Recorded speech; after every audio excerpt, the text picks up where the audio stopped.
Light the beam! Light the beam! Light the beam! Light the beam!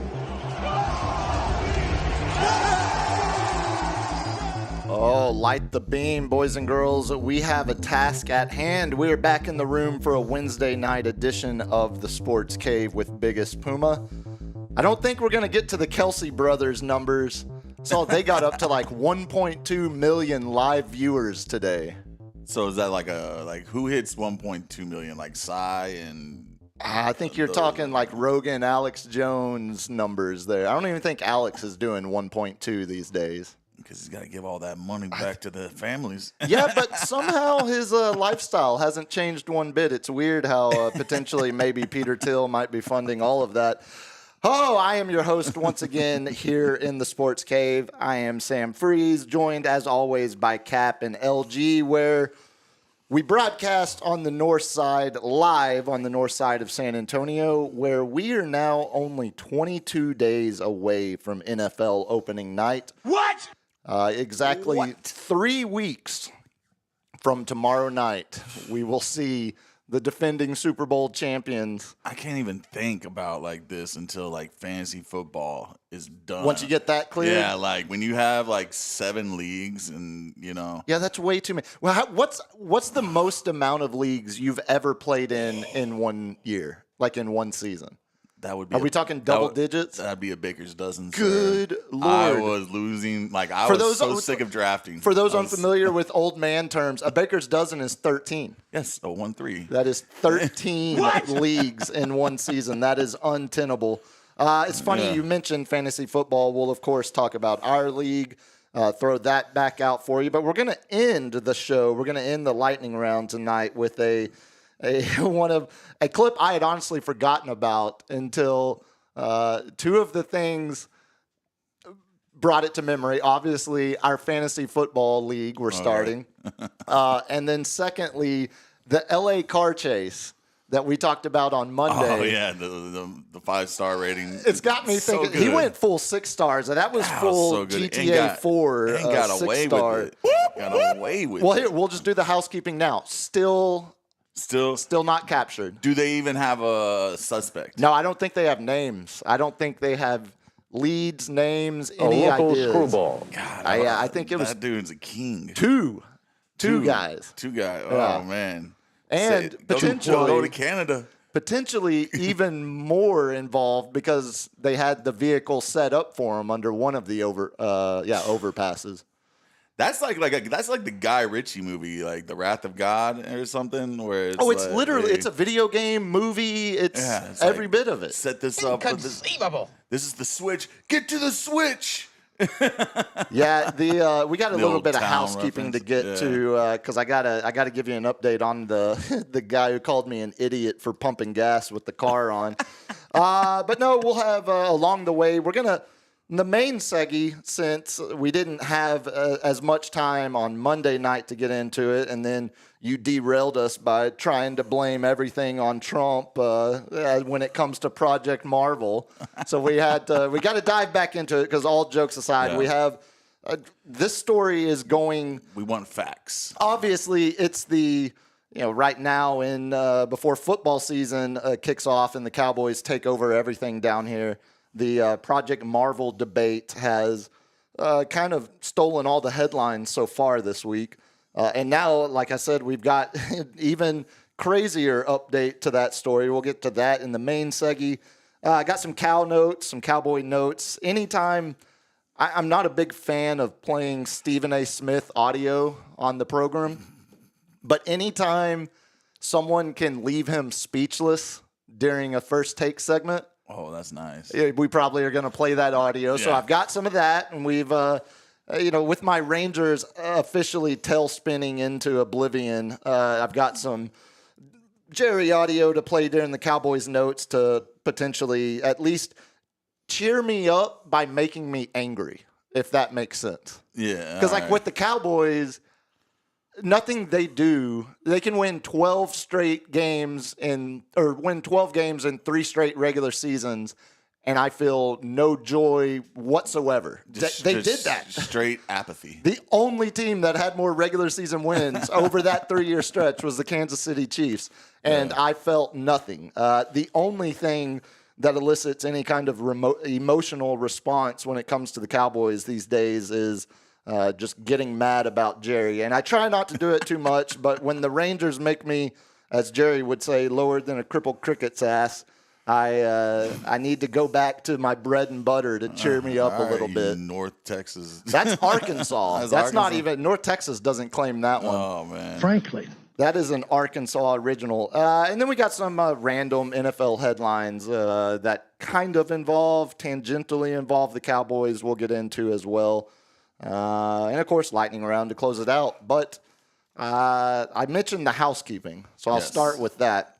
I'll tell you what. Let's throw the email. Give the email again for the fantasy league because we're about a little over halfway full now. We're down to about 4 spots, 4 or 5. So jump in now. We're actually at, I think, 5 spots exactly. We have Sergio and Salvador both have sent out. I sent out all the emails out just a couple minutes ago that I've received. Those are 2 solid names. Yeah, those are competitors. Big brain Sergio. Yeah, they pick your own names. Now, I suggest going with something funny until I draft my team, and then I incorporate one of my players' names. Naturally, yes. And then Salvador versus Blitzers. I'm thinking these are generic names. I heavily encourage to get creative. Sergio, I would suggest there's a great Streetlight Manifesto song named Hey Sergio.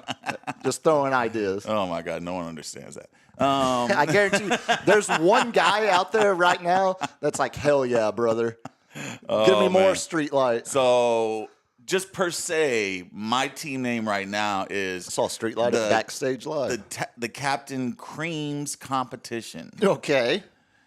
Creams spelled Creams. I'm not getting the joke. Help me. Explain it further, please. Just creams all over his competition. Yeah. You realize your competition is a bunch of dudes. Hey, they get cream too. Okay, fair. We're equal opportunists here. There is no homophobia. No, there's no homophobia in my jokes. There's no homophobia. It's just I'm asking questions. I'm just trying to do some research, Cap. I'm trying to understand. It sticks them a little bit more. This is the silliest timeline. You got cream. Dean Cain is taking $50,000 sign-on bonuses. This is the silliest time to be alive. Oh, behind the scenes, Puma, Mr. 4 quad box, news station up here. I left it on for the roommate when I drove out here. Just learned that Dean Cain joined ICE. Okay. This has been dominating the news for like a week and a half. It hasn't been dominating the news. This is where it drives me crazy. LG knew about it. The BBC didn't cover it one time.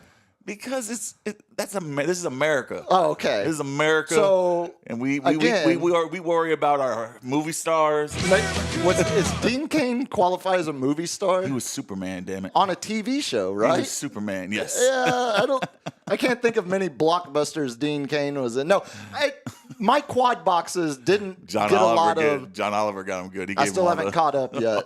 My quad boxes didn't give me much Dean Cain information the past few days. I completely admit. I am a politics nerd. I don't think you can pass the physical just by looking at him. I don't think you have to these days. from what I've seen, I am a politics nerd, but more on the wonk, policy wonk side of it. Like all the culture war bullshit that we fight over, like the Dean Cain joining ICE so he can get a couple interviews on Fox, and then it'll make the rounds on MSNBC where they can laugh at him, and then all of that. Yeah. That's a waste of everyone's time. I think Dean Cain was one of those people who came out years ago when Trump's first term is just because I'm Republican, I'm outcast in Hollywood and blah, blah, blah. And it's like... Oh, the Kevin Sorbo move. Yeah, and it's like, no, Dean, you haven't gotten a part. You're like a voiceover in a dog movie. That's your latest. That might be his biggest box office number. That literally had 3 sequels. So, but anyway, back to fantasy football. We got 3 logged in already. I sent out emails. Everybody that sent me an email has received one, so check your emails. We are 20 days away. That will be on live on a Tuesday.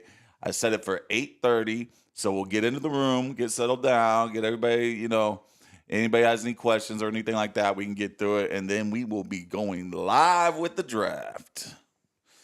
Oh, Dean Cain was in Rat Race.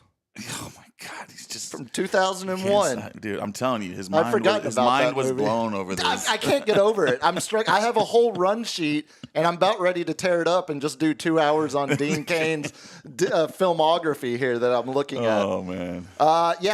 If you did you give the email address? The email, thecapitan210@gmail.com.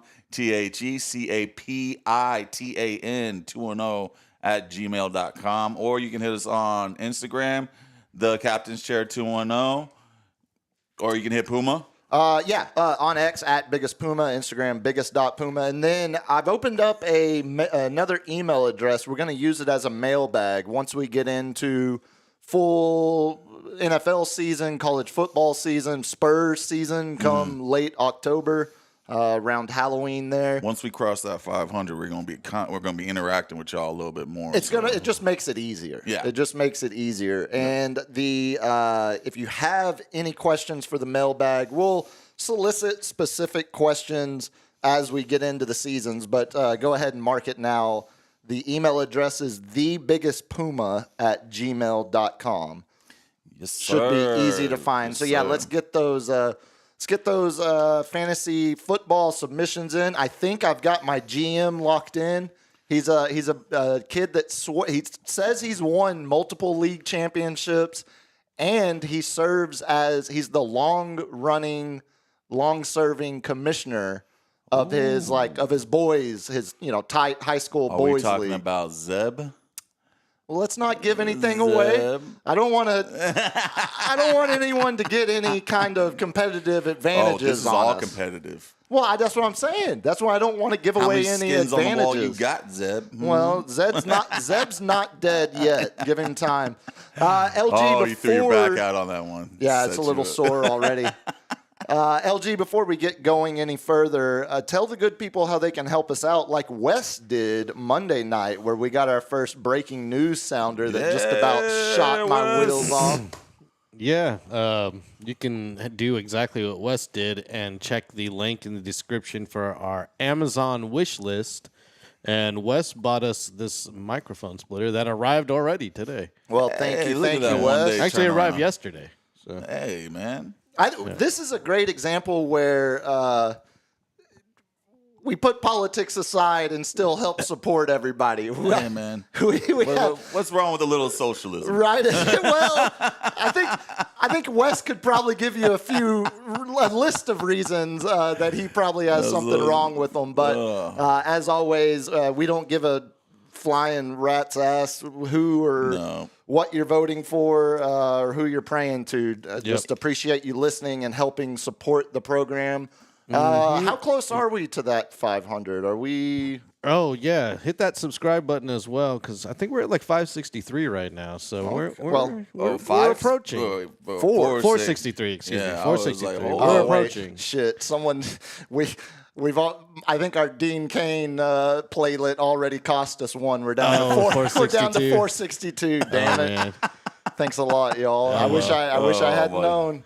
Well, if you can't donate, you can't buy us an item off the wish list like Wes did. You can also donate, a tip at buymeacoffee.com/sportscavelive. Yes, and if you are not in a position to give us to hit the wish list or give us a tip, we always appreciate those subscriptions, those free YouTube subscriptions at Sports Cave Live.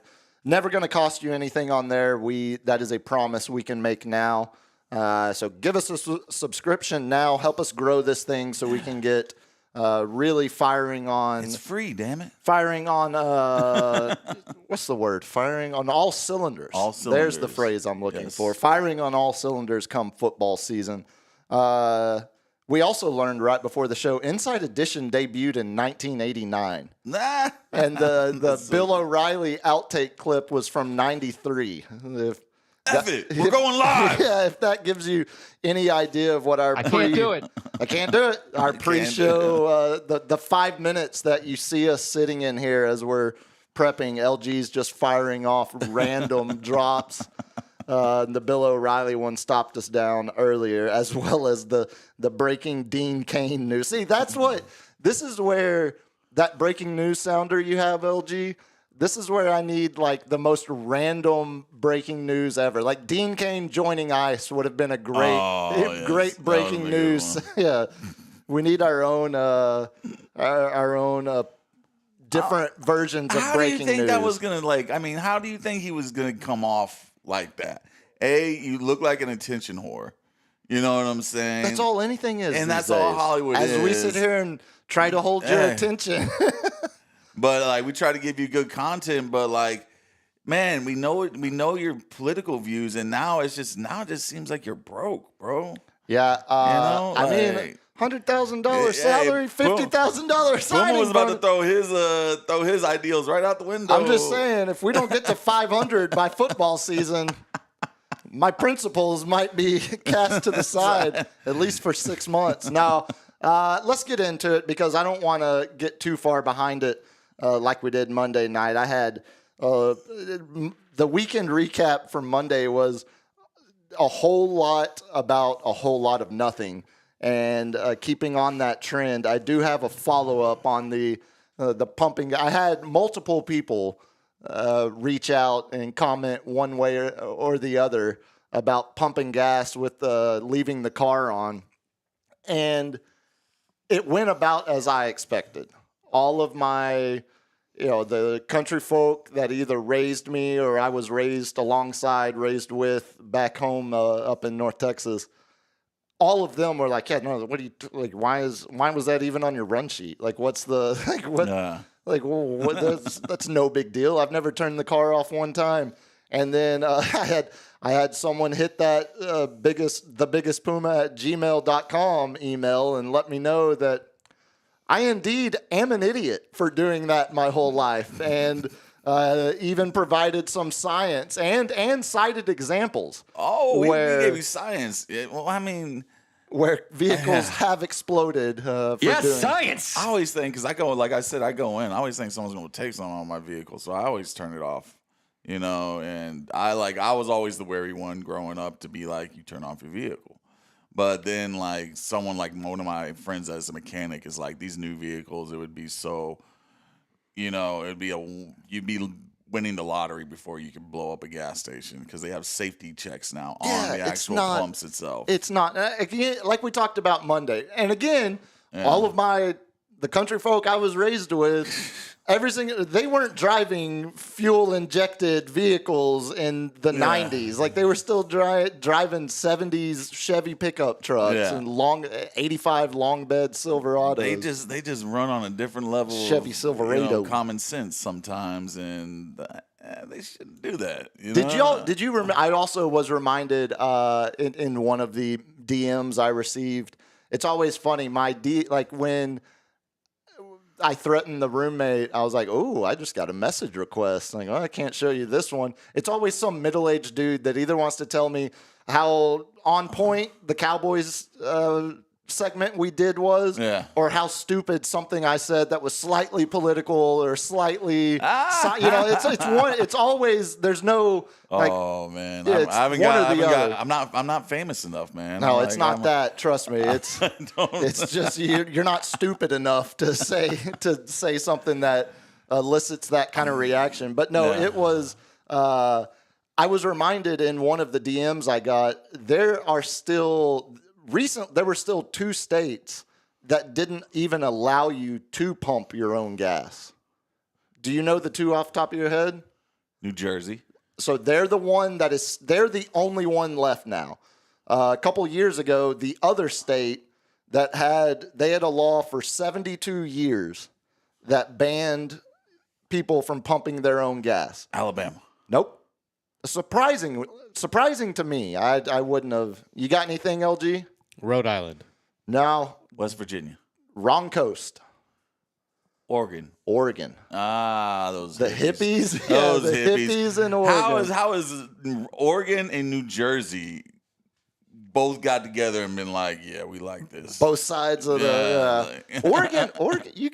You get out east in Oregon, and you start getting into. Oh yeah, like I remember they wanted to annex half white of Oregon. nationalist territory. Half of Oregon wanted to go into Montana or something. Coeur d'Alene, Idaho, right there on the other side of the border, where White people. Yeah, where the great minds like Timothy McVeigh learned the tricks of the trade. One of our most heralded geniuses of our time.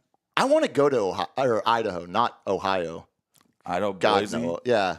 Every time I think about this old Richard Pryor movie called Moving, and it was like Boise, Idaho, and they did not want to move. It's a great movie. I'm sure. No, keep going. That's where he goes. Keep that's going, where that's where Richard Pryor's family buddy. was supposed to go. You to sure Idaho. it's a great movie? It was I liked it. Rotten Tomatoes. Was it? 33%. Yeah, I'm sure it was racist. funny the first time you saw it. I don't know. I think they gave Get Out 100%. Yeah, I mean, it was on the top 100 list. It's pretty solid. Yeah, New Jersey's the only one left now. But yeah, it went. All the city slickers told me like, yeah, you're an idiot. Don't do that. That's stupid. Why would you even risk it? And all the country folk were like, I can't even believe you did a segment on it. That's ridiculous. So I caught shit from both sides. Even the people that agreed with me thought there was no reason to even talk about it. But and yet we're talking about it again. Yeah, because I don't want to talk about the Rangers. If you haven't noticed, I got to do a Yankee minute when I really didn't want to. So let's talk about them Rangers. Okay. Well, Monday was awesome. Remember that? Remember when we were doing the lightning round and y'all came back and won that game. Big boy Rowdy Tellez hit a solo home run in the ninth to tie it up. And Berger. And then big boy Jake Berger, appropriately named. Has the walk-off single, just misses the home run by a couple feet. It would have been an out if they played regular distance, but they had the outfield in. They had the end. Yeah. I don't know if he would have gotten that ball. It was hit pretty sharp. We'll see. And was there 2 outs? So it would have scored. There was 1 out. Yeah, so it would have been a sac fly anyway. It would have ended it. Yeah.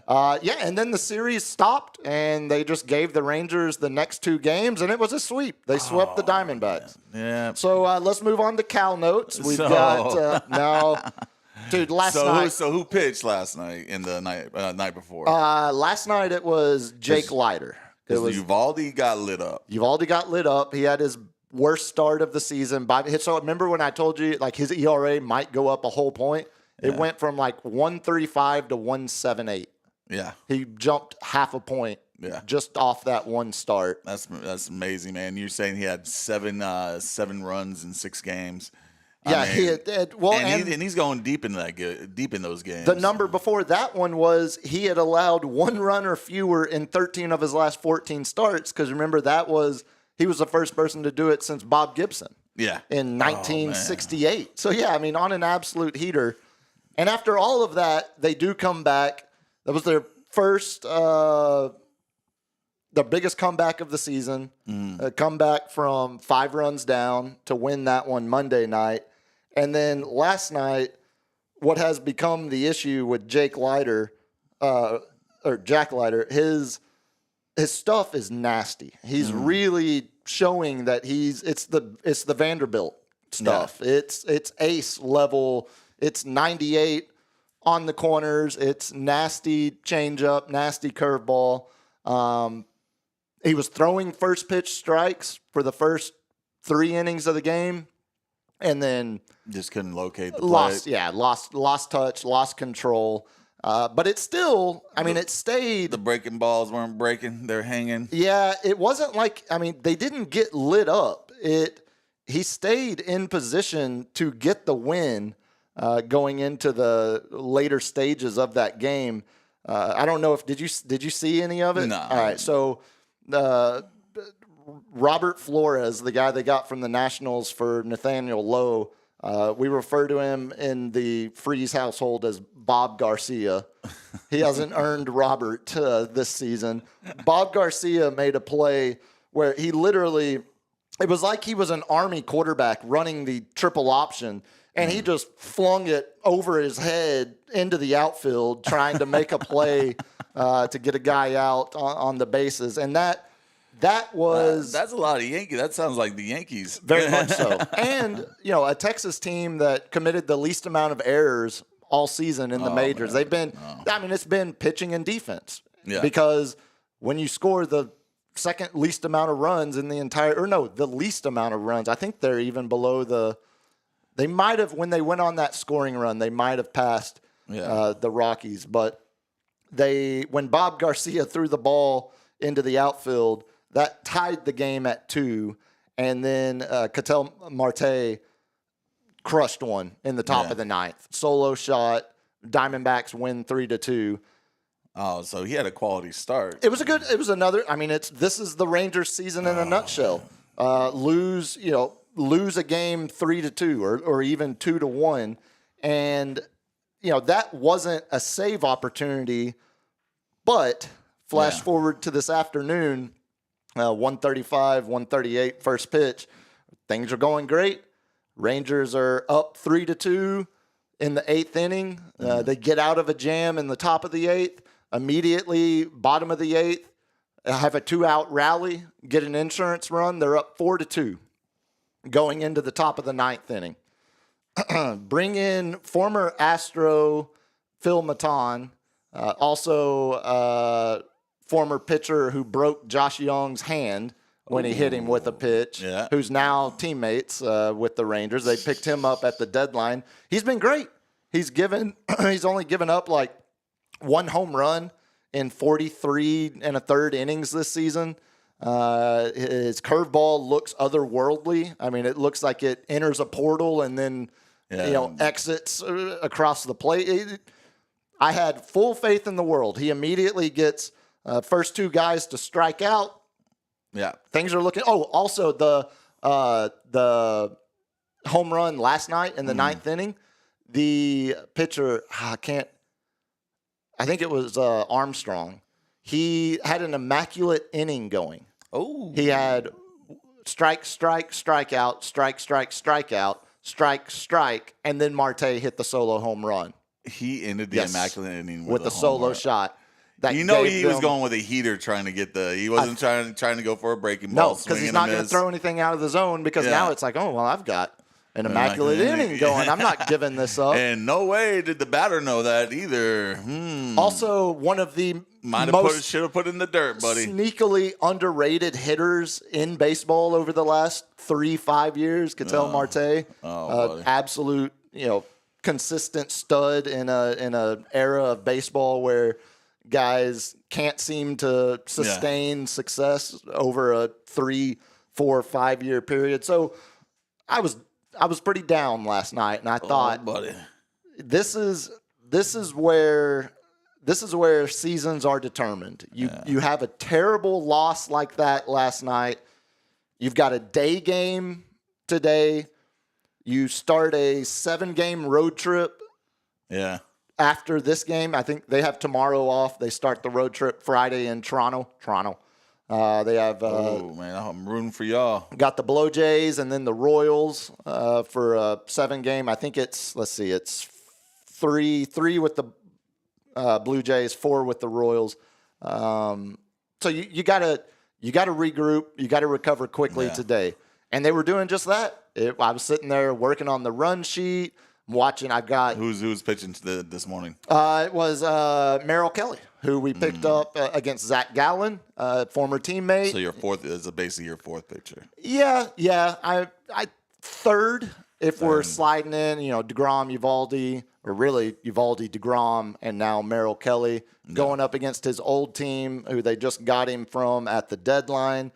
Zach Gallen, Diamondbacks ace, felt like it was going to be a pitcher's duel. A bit, yeah. And to the Rangers' credit, like I said, they fought hard, kept the lead, got the insurance run in the bottom of the 8th. So they're up 4-2 going to the top of the 9th inning.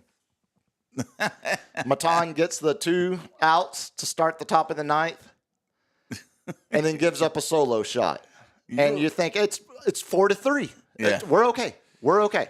Dude, It's 4-3. you're explaining the bullpen of the Yankees right about now. Very and next- that's what kills him. Very next hitter, after giving up the solo shot, he hits him, puts him on first base. Oh, Next hitter, 4-pitch walk.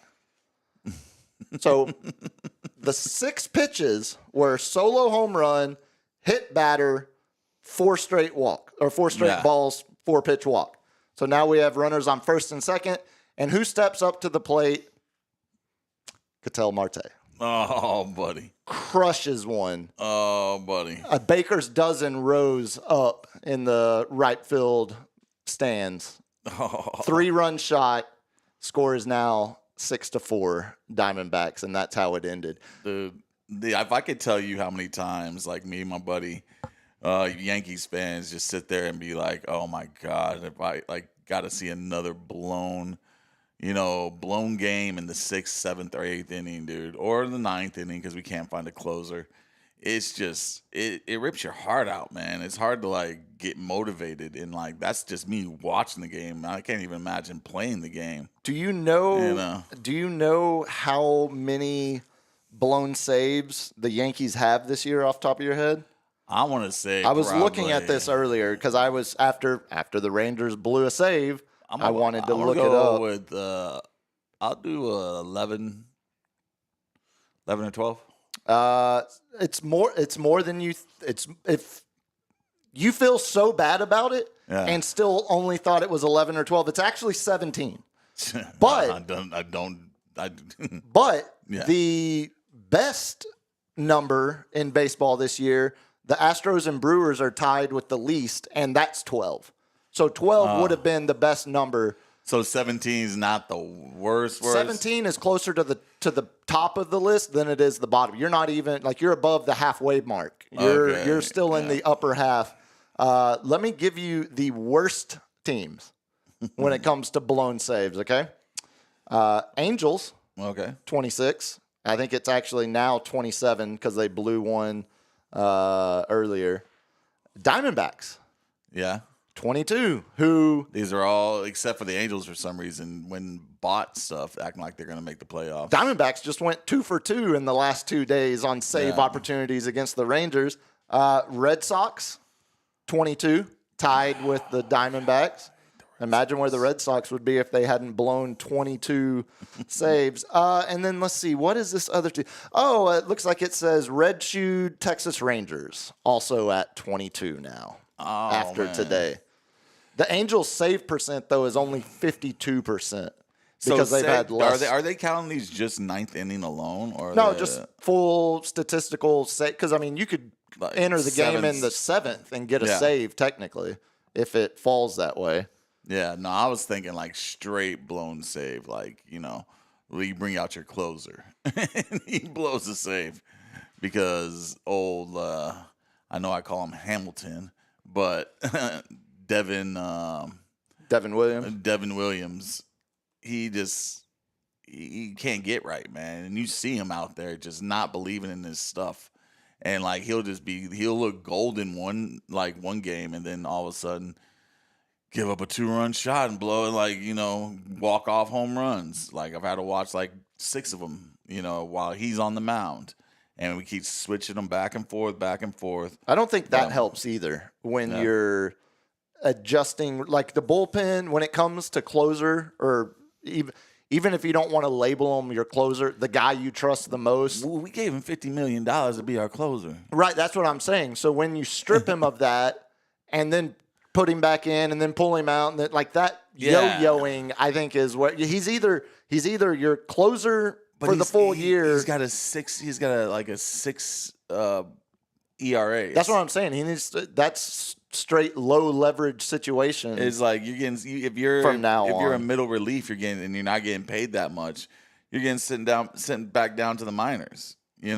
Oh, for sure. Yeah. Your Yankees though have taken the last couple from Minnesota though. And Bellinger just hit a home run right now, which go Belly.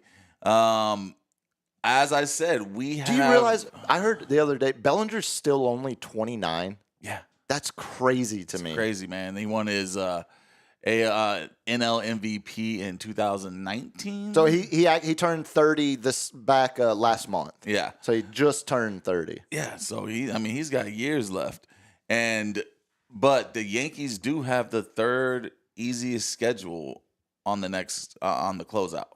Well, and at this point in the year, that actually means something. That means because something. you can see who the bad. If we get some good momentum, it just.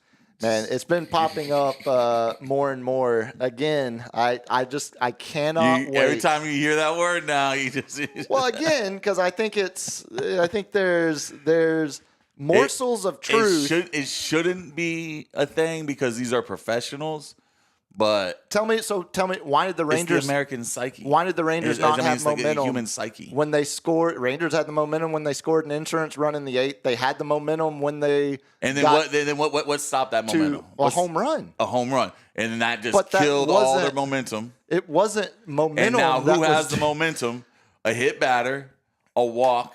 Now your momentum's like crashing. Their momentum's going sky high. Listen to yourself right now. Instead of attributing actual skill and performance, it's between the ears. No, man. it's not. Oh it's my not. God. When a guy smashes one 430, especially in baseball, it's all between the ears, man. Like that's why I loved playing catcher because I would play mind games with them. Like if someone was hot or something, and I'd sit there and be like, I got to screw with this guy to get him off his game because he's so locked in.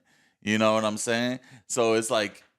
I'm sitting there like, hey, that was a great ball, and I'll try to hit him with some kindness and kind of like throw him, or he'd be like, shut up, or something like that. Or he just wouldn't talk to me. If he didn't talk to me, that means I'm not doing anything to him. Then I'd sit there and shift the infield a little bit, and I'm like, hey, outfield, come in a little bit. And he kind of like look at me like I'm just taunting him, trying to get him just to think about what I'm doing and not thinking about what he should be doing. I'm waiting for the part where momentum becomes involved because he's got here. so much momentum. I got to kill it. That is. I got to kill his momentum. That is the equivalent. And that is the equivalent of a ref throwing a flag for the Chiefs. And now we're back to this. I just love that. I love that one of us in the room deals in false currency and narratives that aren't supported by data. Because if both it's of the us unsaid game, if both of us were analytical assholes like I am, it would be terrible content. Like that's dude. If you're providing a service to the people here to call out my cold.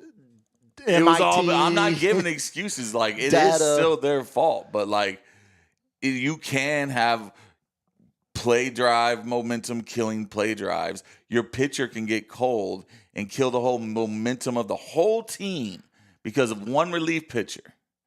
And then the batter's coming up. They're not sitting there relaxed in the box. Now they're stressed out and being like, God dang it, the relief pitcher gave up 3 runs, and now we got to come back and save the game. So now they're sitting there just saying, I have to hit a home run. They're not just sitting there just like, I'm just going to hit it, make solid contact. I'm just going to make solid contact because that's all you want to do at baseball. You want to make solid contact. The one inch I'll give you in this argument is that's what she said. Moving as it was, moving station to station in baseball is the closest thing where, like, when you've got a pitcher a little rocked and you're not swinging for the fence, you're just station to station, just slap single, gap doubles, just keep it moving. Take what they give you. Yeah. You know what I'm saying? But again, I don't necessarily attribute that to momentum. I attribute that to good situational hitting.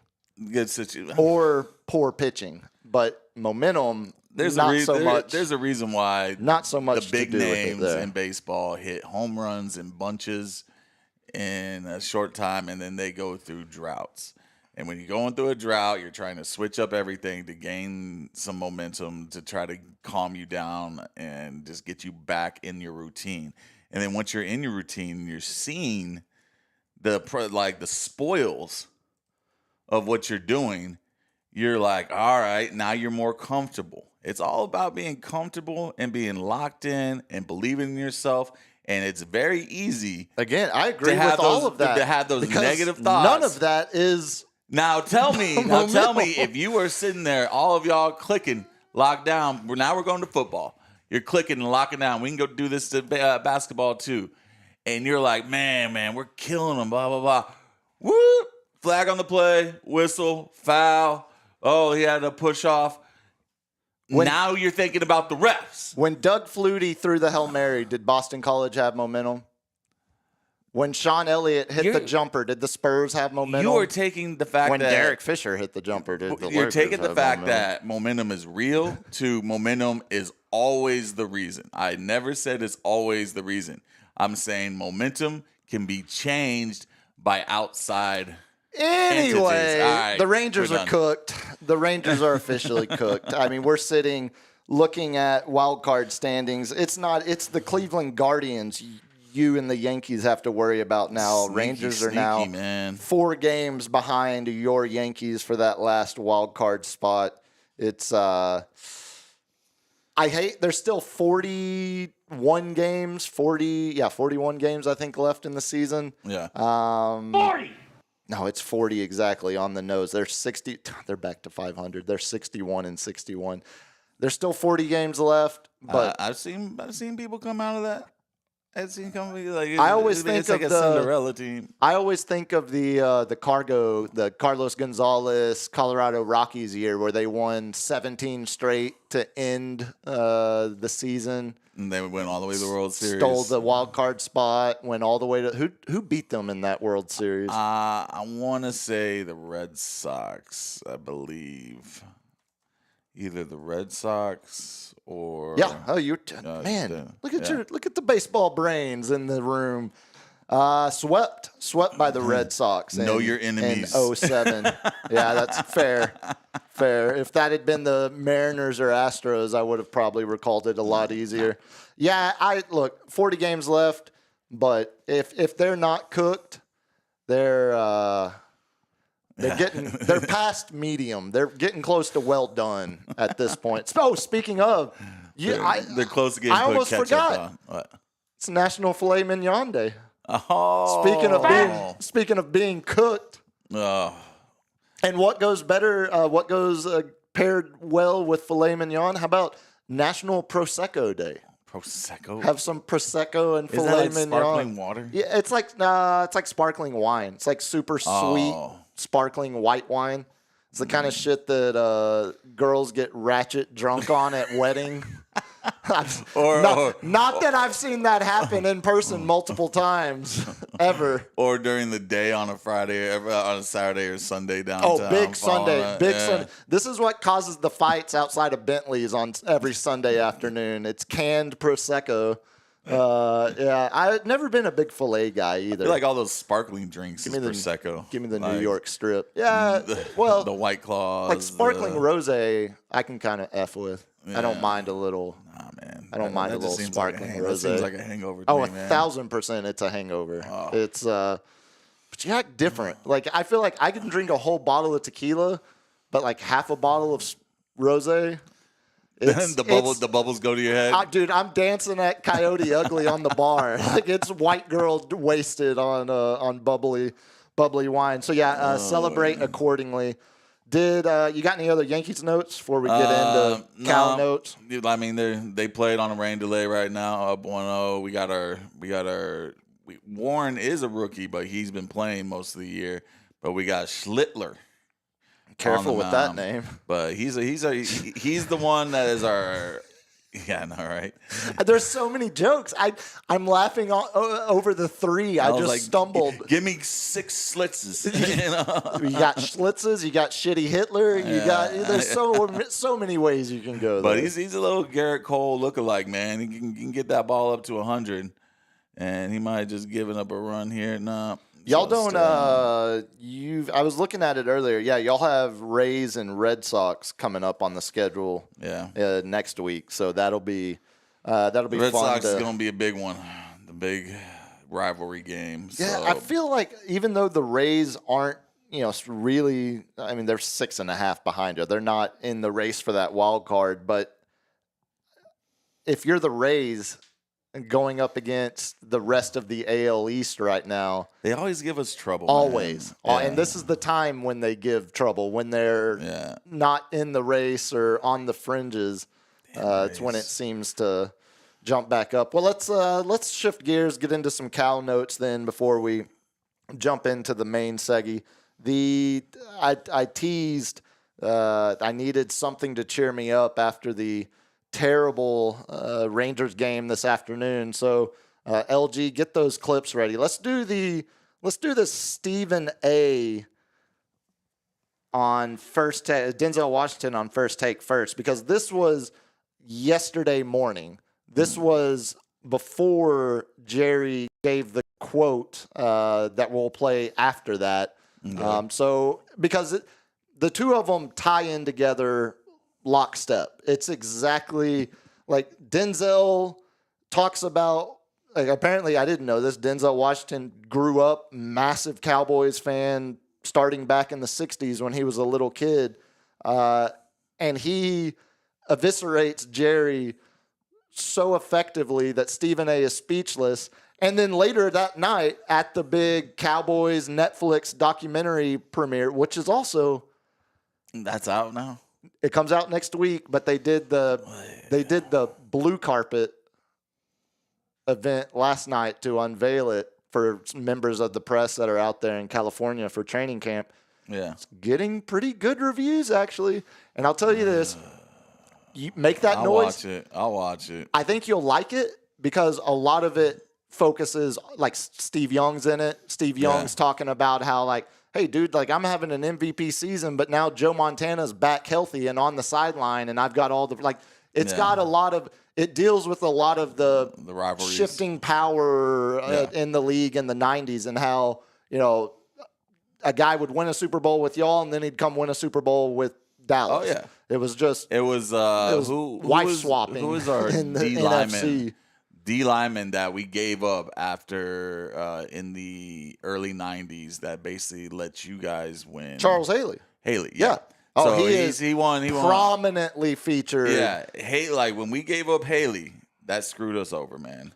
Oh, Charles Haley is also the man who was singing Happy Birthday to Charlotte Jones at training camp a couple weeks ago. And while he was still mic'd up and with the whole crowd listening, so, and she fine too. And she fine. I think I'm going to end up watching it because also they apparently, you know, the Cowboys, the White House back in the 90s, all the whores and drugs they were running through there. The teaser I saw, they ask different players, like, tell us about the White House. He's like, no, man, I can't get into that. We can't. I can't. And then they get the playmaker in front of the camera, and they ask Michael Irvin, tell us about the White House. And he just goes, oh, you wouldn't believe. Like, so we actually, apparently it's a lot like, it's basically it's the Last Dance. Yeah. But for Jerry. I mean, it's Jerry saw Jordan Last Dance, Chicago Bulls documentary and said, we need one of those. He saw the Jordan got one, the captain got one. About my 90s run. But I think we're ready to cue up this video. So this was Denzel yesterday morning on First Take, leaving Stephen A. speechless. I don't like what Dallas is doing. I know they're making a lot of money, and I'm happy for the owner. But the fans ain't happy. I've been a fan. I grew up in Mount Vernon, uptown. Money earning. The Red Raiders, we were the Red Raiders in the 60s. I was the running back, and we used to shift like the Cowboys. Landry. So I said, oh, the Cowboys play like us. Right. I've been a Cowboy fan since the 60s. He's making it hard for me. He ain't lying. Not to be a fan, because I'm still a Cowboy fan. I'm still going to have the star on the side of the hat. But he ain't thinking about us. He's thinking about his pocket. There's box office and there's Oscars. Jerry, been a while, huh? You ain't been to the show, you wouldn't know. Wouldn't been to the show, you wouldn't know. Uh-oh. Haven't been to the show, so you wouldn't know what it is to win. And I love the Cowboys, because I really love them. This is the way I feel. I don't like what Dallas is doing. That's so great, That's isn't so it? good. There's box office and there's the Oscars. Yeah. You haven't been to the show in a while. You're winning box office. You're making Marvel movies. You're winning box office. And I'm glad a Cowboy fan of his caliber you ain't winning Oscars is saying this, because is just the most ridiculous thing that I hear from Cowboy fans. I'd rather not go to the Super Bowl or the NFC Championship if I don't win it. And I'm like, well, you're never going to win it if you don't go. Yeah, well, I'll tell you, it's the whole argument of people that would give me hell for being like, for bringing up the fact that, look, they didn't trip on their own D's and win 12 games 3 straight years. Like, that is worth something. Yeah. It was like, well, they didn't win in the playoffs. Like, yeah, no shit, dude. But guess what? If you lose 12 games every season, you don't even get a chance to win in the playoffs. Like, the fact that they won the most games of any team in the league over the last 3 years, excluding last year, Dak being out half the year. The fact that the Chiefs were the only team that won more regular season games than them is worth something. But do you think that 12 was padded by their division at the time? Minus the Eagles. But as soon as the Eagles got Jalen Hurts, except for 1 year. 2 of those years were Hurts years. Yeah, 2. But the first year was not a good one. The one after they beat us with no quarterback, they had a sorry-ass year. But Washington wasn't a thing. New York wasn't a thing until Jaden Daniels of last year. Yeah, but there were multiple divisions that were worse than the Cowboys division, and none of those teams were winning 12 games. So, like, yes, I think you're absolutely right. Yeah. That of course, it has to do with the fact that they got to play Daniel Jones twice a year with the Giants. And they got to play, Washington before Jaden Daniels twice a year. Hoyer or whoever else on there. The ghost of RG3. I totally agree, but I also you just don't win double-digit games 3 straight years if you're a bad team. And I get that, and they had playmakers. Like Zeke was a playmaker. He does have who did they compare him to? Old buddy from Denver, running back. Terrell Davis, yes. And he has Terrell Davis numbers, if not better. And Terrell Davis, isn't he a Hall of Famer? I think he finally got in, didn't he? Yeah. So I think Zeke's going to be a Hall of Famer. Man, I don't know about that. Yeah, I mean, because of the off-field issues. But and Terrell Davis he got in 2017. He's the Broncos' all-time leading rusher, and he has, doesn't he have the Super Bowl win too? Yeah, 2 times. 2 Super Bowl wins. I think that helps him go a long way. Okay, but I mean, Zeke was a problem. He was like he was a 1-1 on fantasy boards for many years. Yeah, in more ways than one, Zeke was a problem. Just ask the women on Lower Greenville around St. Patty's Day. Oh, buddy. No, everybody was showing nipples. I agree with you. Like, to hear Denzel get it's a coffee shop poetry reading box office. He's got to be dramatic. You wouldn't know. And he's going to talk like Denzel. There's the show, and you wouldn't know. You know what I'm going to tell you. It's so great. You know what I'm going to tell you. The whole time. Follow me with this one. Follow me with this one. Stephen A, when Denzel's like, and we were shifting. He's like, oh, Landry. He's like, yeah, dude. Yes. Landry, come on, dude. We know, yes, like the Landry, because Stephen A just couldn't help but. And you also got a little Spike Lee in there playing hype man as well, which was great because they were promoting the new movie they have coming out. Yeah, that one looks good. Yeah, if it's a Spike Lee joint, it's worth my time, worth your time as well. So that was yesterday morning on First Take. This clip of Jerry is from the blue carpet, the red carpet, out in front before they all went in last night to watch a early episode of the new documentary that's coming out. And it's gonna be episodes. Yeah, I think there's like 7 or 8. Maybe 10. Oh my God. But you can pick out the one that's just about the Niners. And I'm just playing. But tell me if this is not word for word exactly what Denzel was complaining about. Well, I do believe if we're not being looked at then I'll do my part to get us looked at. The beautiful thing for networks or, if you will, streaming companies is that, if you will, the NFL is a 365-day-a-year interest factor. A lot of programming, you have to spend as much to make it, to promote it, as you do to make it. The Cowboys are a soap opera 365 The days. streaming will begin When it gets slow, momentarily. I'll stir it up. Please take your And seats. so it's wonderful to have the great athletes, have the great players. But there's something more there. There's sizzle, there's emotion. And if you will, there's controversy. That controversy is good stuff in terms of keeping and having people's attention. Yeah. a soap opera 365 days a year. That is the general manager. The general manager of an NFL team talking about how he doesn't. I don't know how mad I would be, dude. I'd be like, you are killing us. That's why it's not even fun to make fun of Cowboy fans. Like, I've had a lot of my buddies that for years, like even as recently as like 5-6 years ago, were still giving it to me as brutally as they had been for the last 25 years. Yeah. But over the last 5 years, they've all kind of been like, I'm sorry, little buddy. Like that's just gotta suck. I can't, which kind of hurts even more. It's kind of even worse when even your rivals are like, yeah, my Eagles we finally won a couple Super Bowls. We've got 2 in 70 years, but Yeah.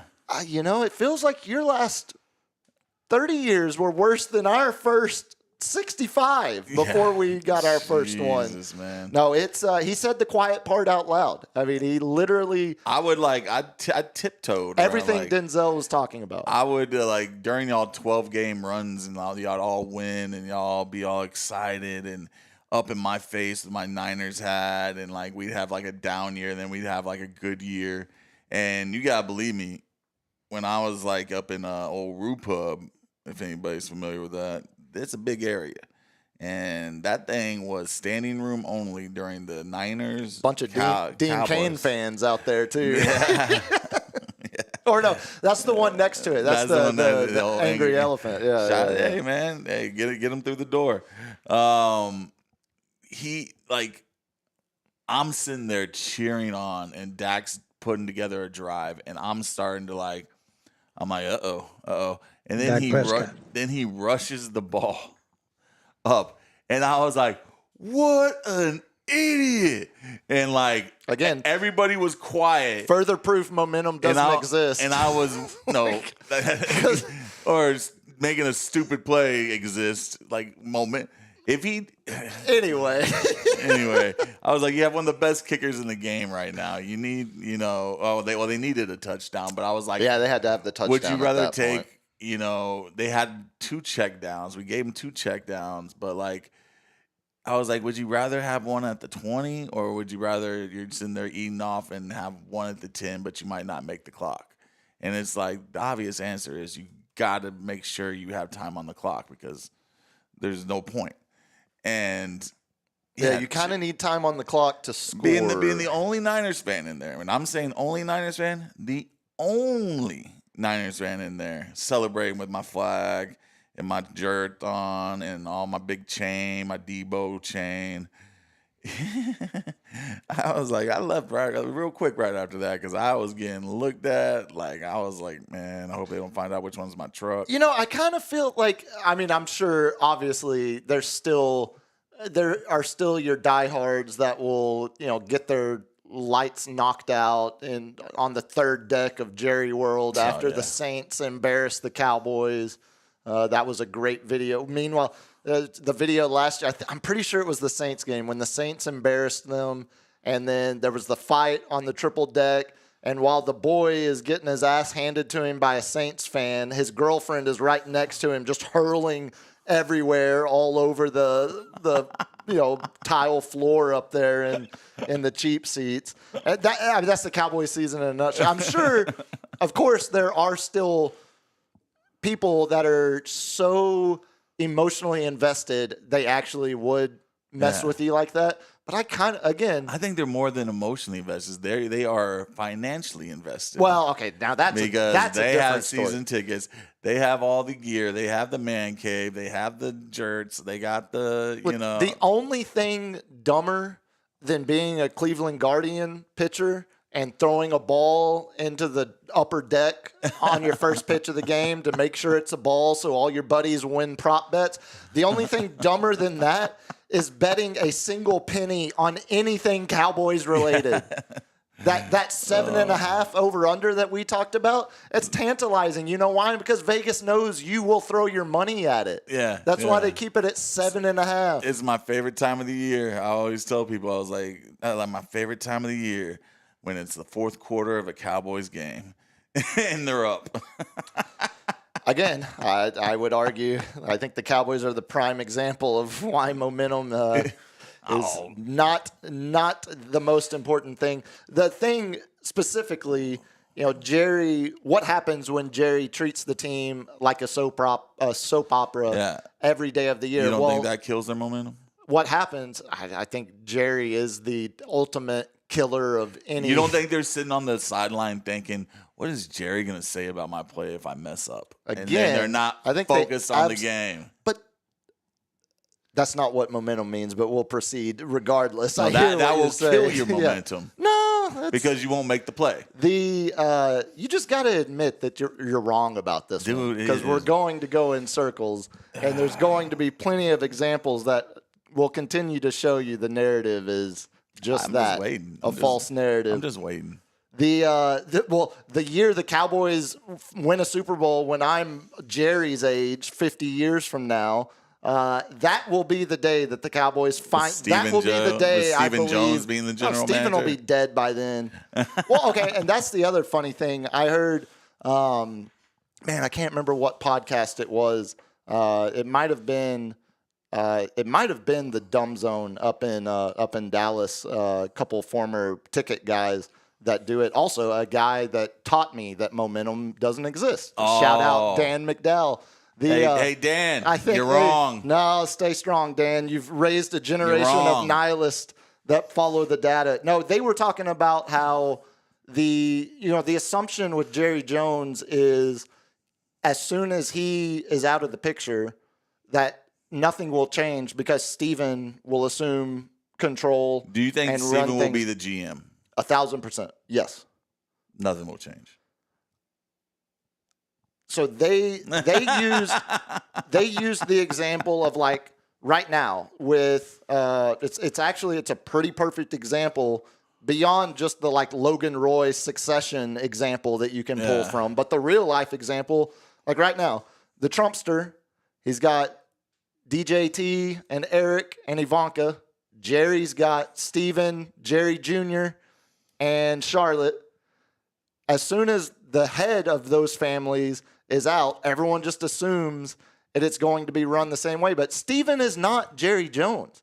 Donald Trump Jr. or Eric are not the Big Don. They aren't the same people. They're going to try to do a caricature of that, but you have to give some credit to the fact that one of those guys is president of the United States for the second time, and the other one of those guys owns the most valuable sports franchise in the entire world. Steven didn't do that. $2 billion from Eric last didn't year do that. to $12 billion. So the Sportico list you're talking about, I've got that going to get to. It's interesting, though. They're still the most valuable. They're up to $12.8 billion, but they didn't go up in value as much as the teams right behind them. So, for example, Cowboys went up 24%, and they are the most valuable. Second most valuable team, LA Rams, went up 34%. I think that's just because, New York Giants up 34%, who are third. Your Niners went up more than the Cowboys did in value. Your Niners are fifth. Eagles went up more than the Cowboys did in value. And then Do you think that's just property value as well, like the coastal regions? Honestly, not with the Cowboys, but I'm saying that's why there's more of a percentage jump because they are possibly. on the coastal. I think when it comes, like any of these Sportico or Forbes does their list a couple times a year, it feels like. Anytime these come out, like even, let's take this number, for example, Dallas Cowboys, their Sportico's valuation is $12.8 billion. If the Cowboys went on them, if Jerry said, you know what, I'm not leaving it to my kids, I'm putting them on the market, it's going to the highest bidder, they wouldn't sell for a penny under $20 billion. Yeah, because the sell price versus the valuation, like the only being valued at 12.8, they would sell for 22.8 probably. Yeah. You know what I'm saying? So like I don't put a whole lot of stock in these numbers anyway. I mean, just the fact that the Cowboys are more valuable than, Man United or Real or some of the other teams in the world, that's more interesting to me than how they compare to the Rams or the Giants or any. Did you see who the bottom of the list was? That was kind of interesting, actually. Athletics. Well, it's just NFL teams. Oh, just NFL. It's just the NFL for Sportico. Not the Browns. No, the Browns are surprisingly. Browns are 23rd. Yeah. Browns are ahead of the Ravens, Lions, Bills. Arizona's 29th. They're 4th to last. Chargers? No, because they moved to L.A. But they're not that much. They're 21st. Yeah. But the L.A. bump. Jacksonville's 2nd to last. And then we will go with... It's kind of surprising to me. Carolina? Carolina's actually a little higher. They're 27th. So your bottom 5... Indianapolis is your 5th to last. It goes Indy, Arizona, New Orleans, Jacksonville, Cincinnati. Oh, yeah. The Bengals going to Bengal. Of course. But I figured even with Joe Burrow and like just having Burrow should have bumped them ahead of Jacksonville or New Orleans. The best quarterback and receiver in the game. Like, yeah, I would think that would help. I was shocked. I've always heard that they've been cheap spenders. And the Brown family is. Yeah, look what they're doing with Hendrickson. And then whatchamacallit. No, you know what's funny? And so the rookie. They are Shamar Stewart, the A&M kid. Who also hit Burrow in practice today and started a fight between him and between the D line and O line. Yeah. So the Bengals are routinely one of the only teams that spend less cash annually than the Dallas Cowboys. The Cowboys are worth all this money. The Jones family is worth all this money. And they are routinely bottom 5 in actual cash spent because they don't spend the money. Look at their coaching staff. Schottenheimer's making less than half of what Mike McCarthy was making. Just assuming because we don't know the actual numbers. But there's no way they're paying. I'm surprised Shotty's getting $1 million. Realistically, it's probably not much more than $3 million. Yeah. I mean, it's going to be all performance-based salary. An elite, he doesn't even get performance enhancers. An elite NFL head coach is getting paid $10 to $12 million. And the Cowboys, the most valuable franchise in the world, hired a guy with 0 head coaching experience so they could lowball him. And I guess is Jerry paying himself as a GM? Is he get cash in a check as a GM? Sure, probably. But also, you know what Jerry's not paying for also? A elite offensive play caller. Yeah. Because it's shoddy. Oh, I can hire the head coach, make him call the plays, and then I don't have to spend money. We can just hire Clayton Adams, a stand-in, fill-in, prop offensive coordinator. It's all, dude, it's Put him up in the booth. It's so, I mean, it goes back to Jerry hiring Jason Garrett as offensive coordinator before he hired Wade as the head coach because it's same as it ever was, as David Byrne would say. The only other Cal note I had real quick, Bill Barnwell had a really good article came out yesterday about how basically everything we've been saying, how there's 32 teams in the NFL and only one of them conducts contract extensions in the manner that the Cowboys do. No other team across the league does their business like Dallas. And he went down and broke down exactly how the years and process went for the Dak extension, the CD extension last year, and now the Micah extension. And basically what he did is he said, I took, guys that are on, fifth-year options that were first-round picks like CD and Micah were. Obviously, Dak, fourth-round pick is different. But he just compared that to like Kirk Cousins' situation and when he got his money versus when the Cowboys gave Dak his money. So he went and he looked at, on average, this is the way the rest of the league handles when they have a stud first-round pick. Yeah. This is how they handle the extension. You get your contract on the 5th This year. is exactly. This is when they offer the extension. This is on average when those extensions get signed, blah, blah, blah. And this is, so he was using that to determine how Dallas could have done things differently if they just conducted their business like every other team in the league. They would have saved themselves $50 million on the Dak deal if they had done it like God dang. They would have saved themselves $14 million on the CD deal, which doesn't sound like a lot, but when you think about the receiver position, So where's the money? Like if they're their last spending money, and it's looking like they could have saved at least $20 million on the Micah deal if they had done it last year. so they're just not paying the other players, the supporting players, anything. No, they're all. Look all at the just- trades they made for veterans this year, Yeah, or look at their free Javonte agent. Williams. Javonte Williams, Miles Sanders, vet minimums. Basically, I think they have incentives that bump them up $1 million, $1.5 million. What's the last massive free agent the Cowboys have signed? Brandon Carr, Yeah. 10 years ago. What's the last early extension the Cowboys have done? Zeke, and that was because he forced their hand. And Jerry loved Zeke because he sold more jerseys than the quarterback did, which made Jerry more money. Before that, who was it's funny too. Barnwell talked about it in the article. Dez Bryant. That was a shit show. And Dez left, not on a bad note, but made things as difficult as possible on the way out. Yeah. The players that the Cowboys do give early extensions to, offensive linemen. Guys that don't sell jerseys. Guys, because if Tyron Smith is holding out or Travis Frederick is holding out or Zach Martin is like Zach Martin held out 2 years ago. No one talked about it. Yeah. Because all everyone talked about was CD. No one it's Zach Martin. Like, yes, he's an instant Hall of Famer. He's an all-pro every year. He's the best guard in the league. But it's Zach Martin. ESPN's not covering Tyron Smith, Travis Frederick, Zach Martin holdout the same way they're covering Dak, CD, or Micah. There's no prop bet on Zach Martin. There's no soap opera with offensive linemen. Jerry wants soap operas.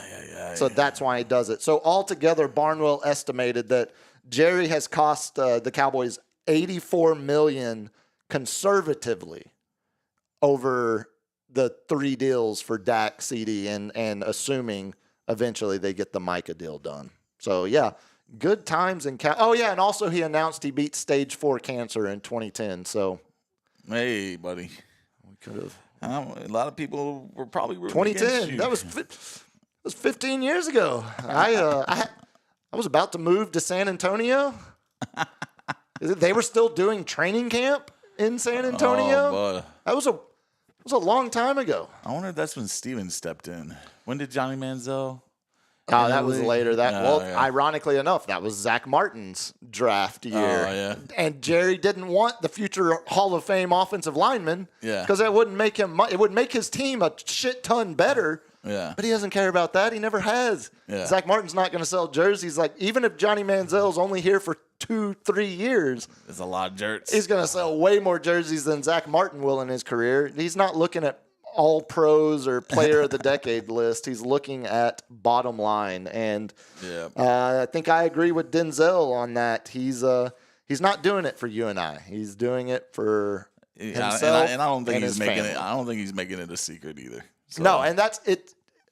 It does seem like he started to get a little more loose-lipped with it, even talking like throughout these Micah negotiations where he's clearly just dragging it out for no other reason than publicity. Yeah.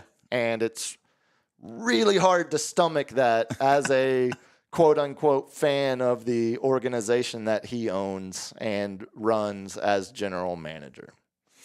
Womp, womp, womp. So let's talk about some other uplifting news. Our local mayor had a death threat against her today.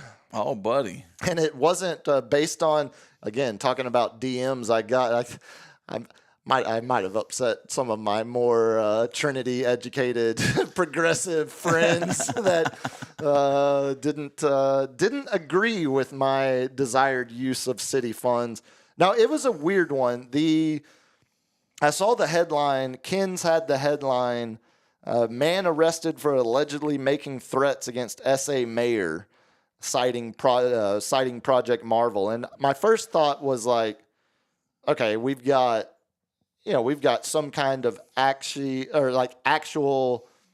actions that would show a true threat. The dude just posted something in a group text. So then this clicks. Someone else in the group text posted on X and was like, watch out for this guy.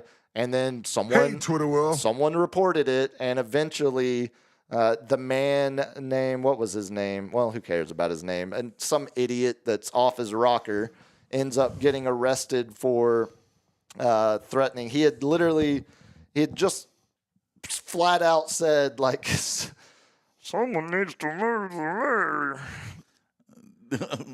Someone needs to go. I'm worried about YouTube. I don't want to. Yeah. I think someone needs to take her out to Christy Nome's pasture. Yeah, he immediately got charged with.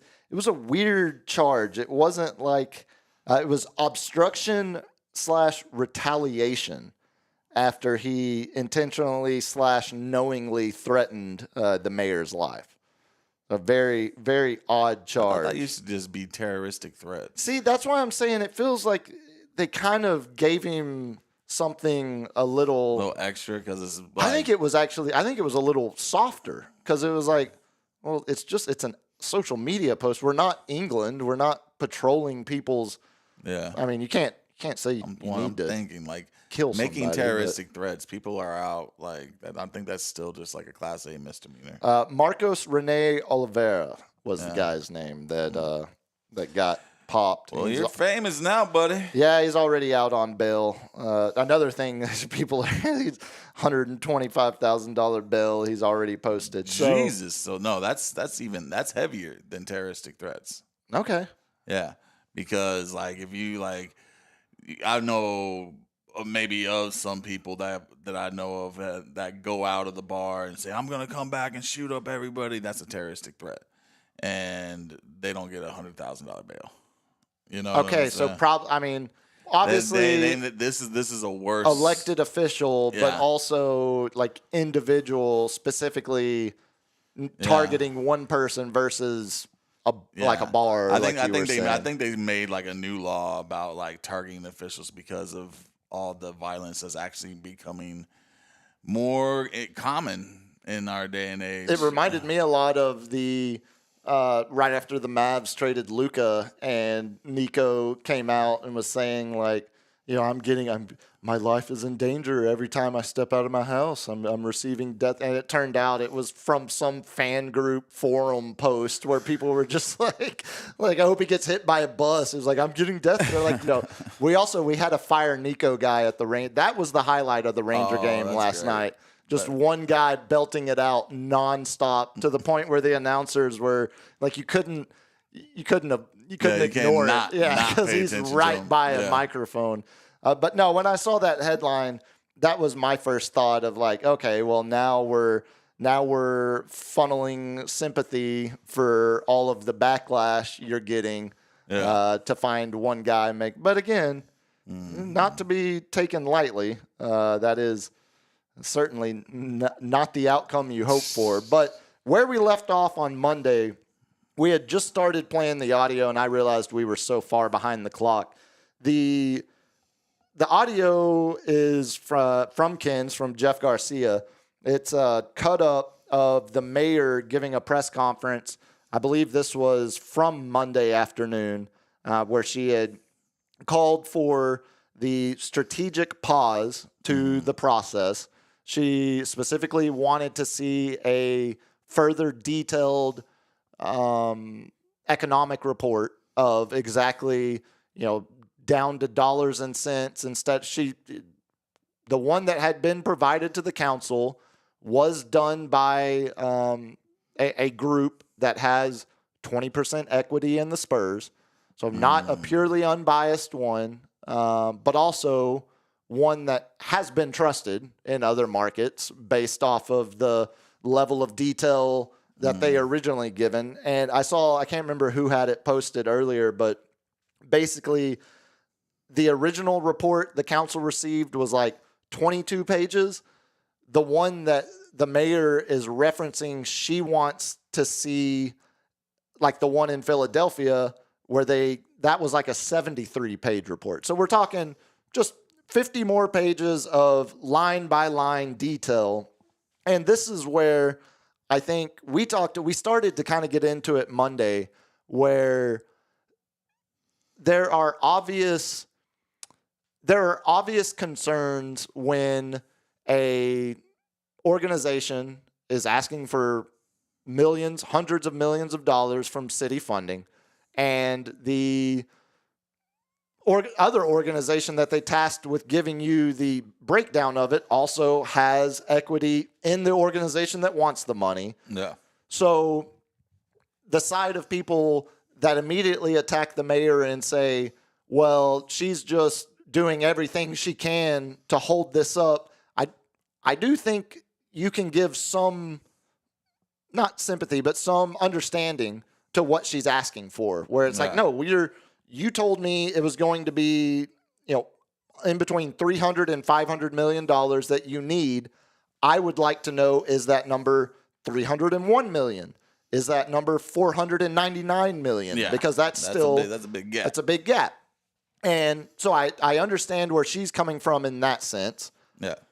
But I also understand the people that are pointing out the recent mayoral race that put her in office was the lowest voting turnout in forever. The direct organizations that ended up getting her in office, that ended up driving the vote, the people that actually did vote in the race out of that very low voter turnout were the more progressive, liberal organizations that drove the vote better than any conservative counterpart. So there is absolute truth to the people that are saying she's doing this to show the people that put her in office that she is still prioritizing what they want. Yeah. And that is like we were saying, the more, instead of spending the money on an arena, spend it on affordable housing or any other, social equity programs that the city desperately could use, needs. But then the other side of that is where I was saying it's not an either or decision. Yeah, there needs to be a compromise. And a lot of the money coming for the overarching project is from the state, which can give money to municipalities, cities for stadiums and convention centers. Okay. So this money we're talking about, it's not coming out of San Antonio's tax-paying pockets. Correct. And it also can't just be used for something else.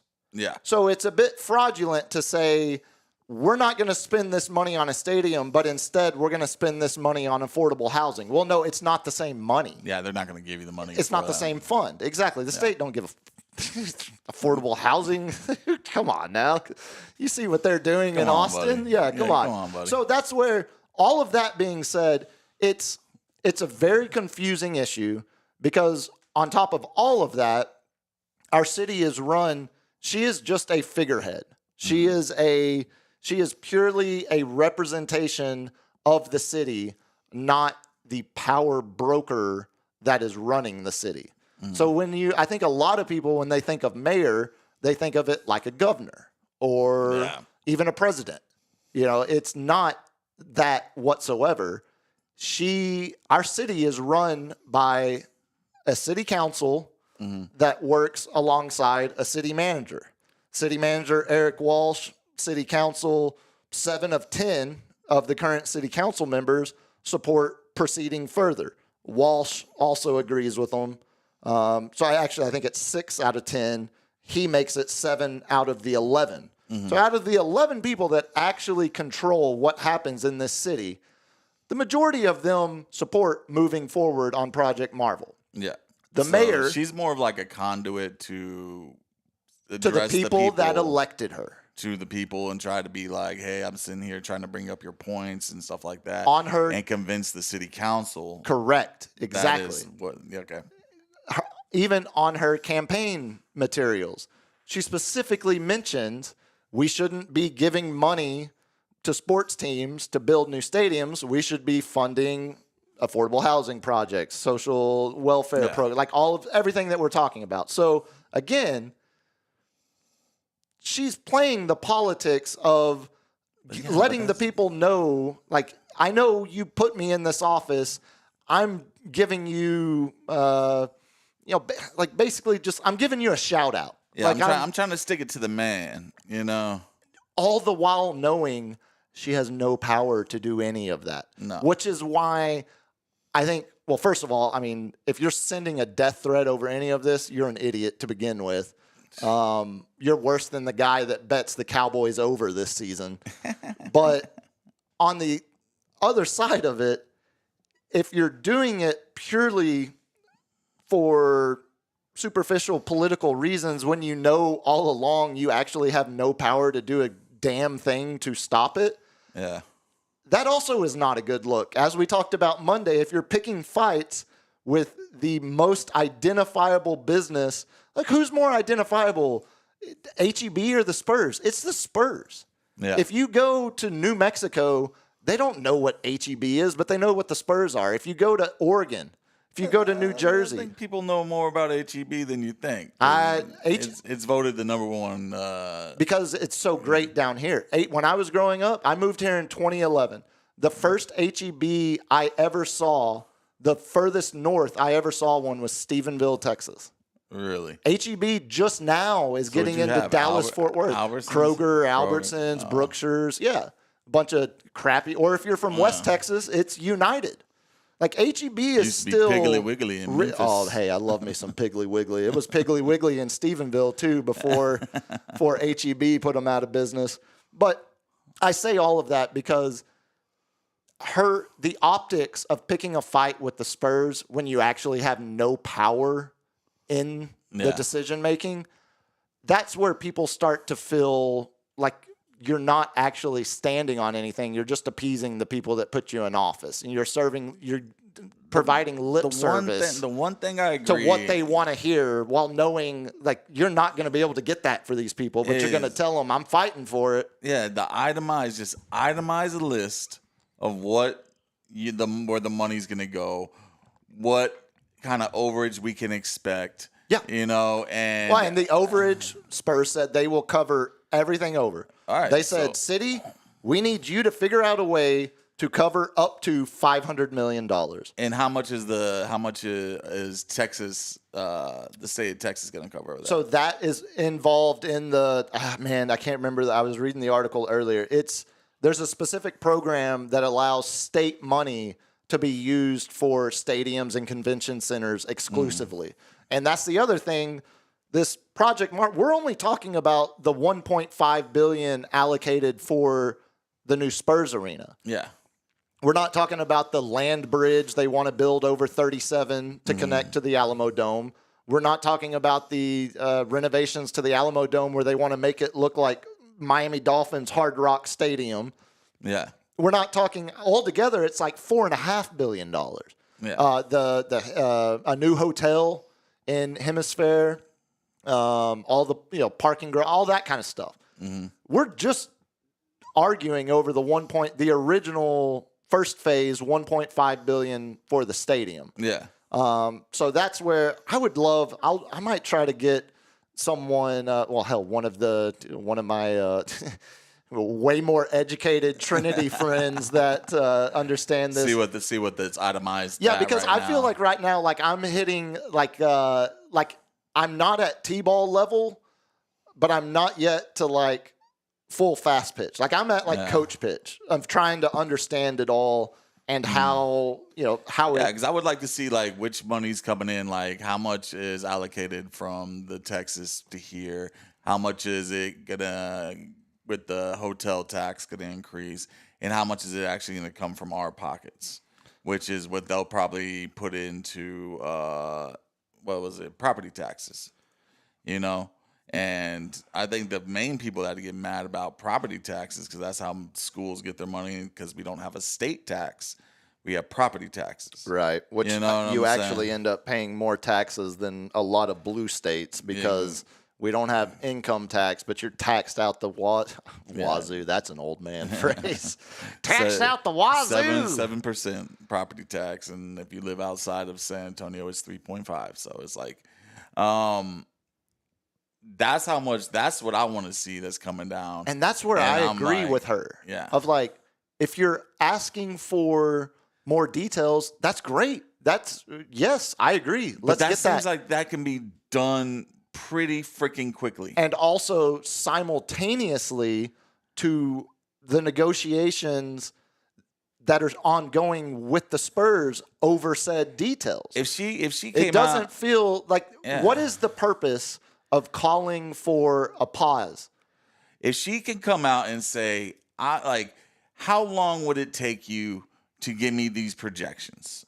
And like have them like basically whenever you're sitting there in negotiation or you're trying to get something done, or you're trying to get money, especially with money out of someone, I'm like, you give me the date. So so if you don't hit that date, set the expectation. I'm not at fault. Right. You're at fault. You know what I'm saying? Totally. So give me the date of when you can give me a rough estimate. I get us and give me the slush fund of if we go overage that you say you're already going to pay for. So just keep that in mind. I still want to see what the overage is for, so I can maybe have some sympathy for you. Sure. In case it does go over. Or I can better understand what went over, so whatever we build next, so maybe that all of that new road, all of that new city transformation that's taking place by Market Square, maybe we won't carry that project out so poorly because we saw overages here, and we can learn from our mistakes. There's an L in every lesson. Totally agree. And I'm like how long? 2 weeks, 3 weeks? I'll do a stoppage for 3 weeks. Because I want to get this done, and the faster I can see these things, I will continue to do it. But then while I unpause it, I'm gonna have an independent person look over your books, right? Look over these numbers, and that doesn't seem unreasonable. It's like and then back it up by saying, I want this to happen. I want our city to grow, and I want our city to be one of the premier cities to come visit. And we are already a tourist destination. We're going to be up there with Denver. If you've ever been to Denver, St. Louis, all these other premier destinations and whatnot, there's so much art. There's so much Do you know St. Louis once hosted the Olympics? I wouldn't doubt it. It was like 1906 or 1902 or something. Yeah, I thought they would probably be earlier than that, but anyway, but just when you said world-class destination, St. Louis. Like world-class. I just hate the Midwest. And they had the spaceship and Men in Black. And the World Fair. 1904 Olympics in St. Louis. So, when you go to all these cities that are destination cities, they're beautiful downtown. And as much as I love my San Antonio and stuff, we're not hitting the mark. Well, so even like when I moved here in 2011, we immediately moved downtown. Yeah. And the transformation of downtown being exclusively for tourists versus now a thriving local residence. Yeah, the Pearl. And, All the apartment downtown housing has increased 7-8 times, eightfold since I moved here in 2011. It's no longer the downtown of 20 years ago. Yeah. It now is a local down. It's not yet, but it's going from outside in. Right. And now we need to get the inside of downtown. See, and that's where I think a lot of people, from what I've talking to people and you know, kind of gauging, reading posts, reading what people are putting out online, it feels like a lot of people kind of view the mayor as that parent that, like, when you ask, "Hey, can I go to Billy's house?" "Well, hold on, I need you to mow the lawn." "Oh, okay, all right, I'll go mow the lawn." All right. "Oh, wait, no. I need you to bag the leaves now that you've mowed." "Well, okay. I'll let me bag the leaves." "Oh, well, now I need you to clean your room." And it's just something. It's one thing, then the next thing. That's to prolong, to drag it out. Instead of just giving me a list. And 1,000%. And also, by the time you do all the things, it's like, "Oh, it's time for bed. Sorry, you didn't get a chance to go to your friend's house." Yeah. I think a lot of people are feeling. You just gaslight little Billy to do all his chores. Just anything she can grab onto, like a strategic pause. For what purpose besides? I mean, devil's advocate. I get the point of these big time hedge fund people, like, they get over on the little working man, because there's going to be so many small businesses, small contracting companies, construction, road work, what have you, that are going to be involved in this. It's not just going to be city employees. And it won't be city at all. Yeah, it'll be contracted what they out. do with these, and this is, like not even Trump, but like this is everybody. They sit there and give them a proposal. And then they sit there and be like, "We're not going to pay you that. We'll pay you this." Oh, that's why people hate unions, because a union job all of a sudden hold them, and it gets parsed out to somebody's nephew or uncle or cousin, and then the it's union, the union. That's the corrupt union. The union, sure, that's what I mean. That's where I say the people holding the fat cat accountable, and be like, "Nope, you said this thing. Ideally, we're getting this." And traditionally, that's what they have done. That's why wages are what they are in America in union jobs. Exactly. But there's a reason why there's also season 2 of The Wire. Yeah, like there's also. But that's what examples what of was season 2 of The Wire? What was he trying to do? He was just trying to get more jobs. Well, and he was also trying to prevent his kid from getting a murder charge. Yeah. Anyway. So let's burn through some of this audio before we get too much into it, because I think we've talked about most of it. So I don't think we'll need to start it a whole lot. We still will. Yeah. But let's see how far we can get into it here, LG. What they did is they reviewed the summary findings of the Spurs consultant. And so I think that is... Can you turn it up a little bit? I think that's inadequate.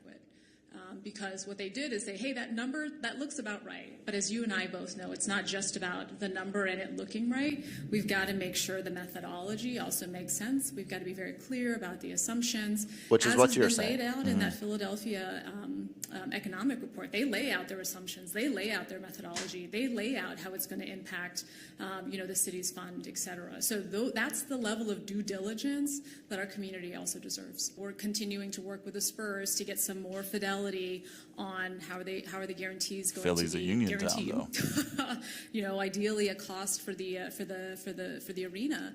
I think some were surprised, certainly as I heard, I think some were surprised that an arena, there is no such thing as an arena less than $1 billion. Pause it real quick there, LG. I think folks were surprised to learn that number. So when she says folks were surprised to learn that number, it's because she's talking to the people that voted for her. And they don't realize. And they don't realize, and they don't want to pay that much, which, again, that's a whole separate argument. There is no new arena now that won't cost $1 billion+. No, unless it's a minor league arena. Yeah. Anyway, fire on. And so if, in fact, the arena can only, is only possible between $1.3 and $1.5 billion, well then, this is simple math. All of a sudden, that range of what the city contributes is not $350 to $500. If it's a 1.3 billion, you take away the 500 from the Spurs, you take away the 311 from the county, you're at 489, right? Minimum. Which is what we were talking about. So that's again, nailing down a cost for the arena is really important because it drives everything else. I think the other thing that was, I think, surprising for many as well is that the Spurs in the letter that they provided, if you all remember, it was $500 million contribution, it was $500 million in guaranteed development, and then the $60 million in the CBA, and then less than a week and a half later, the guarantees were no longer $500 million; they were $900 million, and good, but we need to understand. If and this is why I asked during that session, if you knew the number was going to be 1.4 versus 1 billion, why not put that in the letter? And Bobby Perez said, oversight on our part. $400 million is 1/10 of our city's budget. We don't make $400 million oversights. If an independent economic analysis corroborates the numbers that the Spurs have provided, their consultant has provided, and that CSL has provided and other funds, then it corroborates it, and we can, I think, have the confidence to move forward. However, if it's different, right, then we should also understand that. And we need those things laid out. What were your assumptions? What are your data sources? Right, help us understand how you got to that number, because it's not just the number. We really need to interrogate the assumptions that are being made there to ensure that we're all on board. Again, we have the time to pause it real quick right there, LG, because I think she kind of gives away the game right there, to ensure that we're all on board, suggesting that they're not all on board as currently constructed. You got 4 city council members that basically aren't on board. Yeah. And I think she wants a concession of everyone, which that would be. Yeah, you're never getting that, though. That would be, and that's where obviously. What she's asking for is not the world, but her delivery of it, like I've said, is she needs to she needs to start playing politics, and she needs to start putting more of a, I want this to happen. It doesn't. I don't think she. Let me get this to get through, but give me the numbers. I don't think she actually is or intending for it to sound this way, but it sounds like it kind of sounds like she's playing hardball with the Spurs.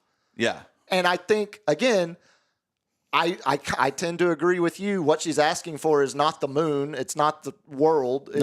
It's just very the numbers. Reasonable. When you also make the oversight of a $400 million oversight, and you're like, that is, as she say, 1/10 of the budget for city of San Antonio. That's a huge number. I'm like, where does that money come from? What else oversight you got? Right. Yeah, that's. You know what I'm saying? Have you seen these road construction projects? Exactly. I was like, talk about oversight. Exactly. It's like, come on, man. So far so good. But she needs to play politics where she needs to continue to pump into the head of everybody. I want this to happen. How many times did she say that? I haven't heard it once. Not one time. Exactly. That's my point. She's what she's asking for is not crazy, but she's also not letting the people of San Antonio know, hey, look, guys, I want this for us. This is going to be a massive cornerstone of our future as a city. I want this to work. I want these numbers to be in our favor. I want these details I'm asking for to end up being the thing that sways my constituents, the people that voted for me, to be like, oh, wait, that's not such a bad deal. I want this to work. You got to take your but you haven't heard her say that one time. Your far left and your far right and be like, this is a centrist city. And, we all come together, even though we may be on 2 totally different ends of it. We're not going to listen to the extremist, even though, as you pointed out, since the low poll numbers, mostly extremists were the ones who voted. Anytime there's low voter turnout, that's who decides elections. But if she wants to get reelected, she's going to realize there's not going to be a low turnout next mayoral race. I would conservatively guess that the next mayoral race already will be way more heated, way more turnout than this one was. Yeah. Let's skip to that second cut, LG, because the second one starts with if I remember correctly, the second cut starts with something that made my ears perk up like a ferret whenever, because I'm just listening to this as I'm making, and then I heard it and I was like, the hell? Like, what? Yeah. All right. Actually, let me back up too. Some of this is informed by two things that I heard quite a bit of on the trail, right? Which is one, San Antonio is the 7th largest city in the country. We need to start acting like it. One. Two, we need to address the persistent poverty in our community. I can't think of two better reasons to take a strategic pause on this until we have all of the data and can really lay out for our community the costs, the benefits of not only the potential new Spurs arena, but this overall endeavor. As we've talked about, this is a generational investment. We have an opportunity to use it to address our generational inequities, but we have to take advantage of that opportunity. And Pause it right there. That's where I'm talking about, where she's framing it as if it's one or the other. We can't take care of our generational poverty or our generational social inequity if we're building this arena. And I haven't heard a solid answer yet. I ask why.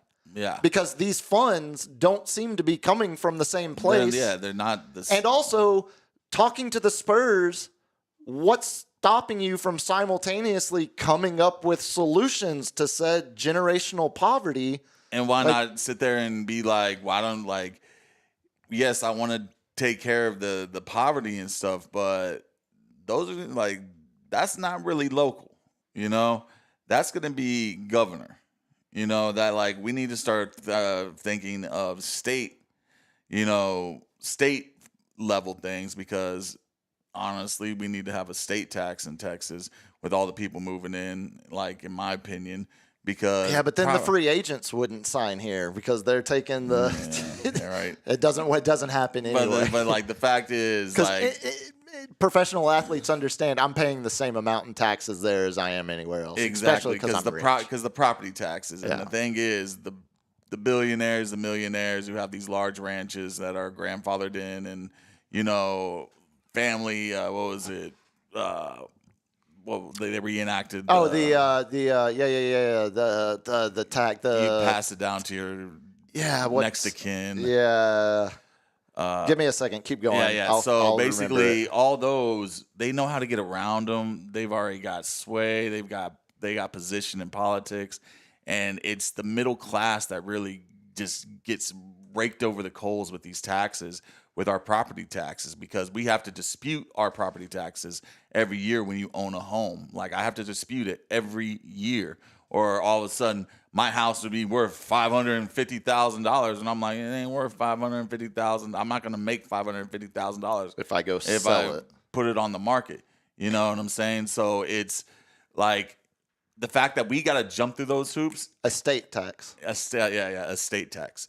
And it's just like, I would push that, playing politics, I would push that poverty inequity, and push it, kick the can down to the governor and be like, y'all need to start, it's good that you're getting into local politics, and I'm going to sit here and get you the transparency that you want, which shouldn't be that hard and shouldn't be that difficult to do, because I want this to happen, but we can't address everything with Project Marvel, because this is only one ordeal for our city. And if you want that other stuff, we have to take a cumulative of money from all over the state, and that includes these quad 6 farms with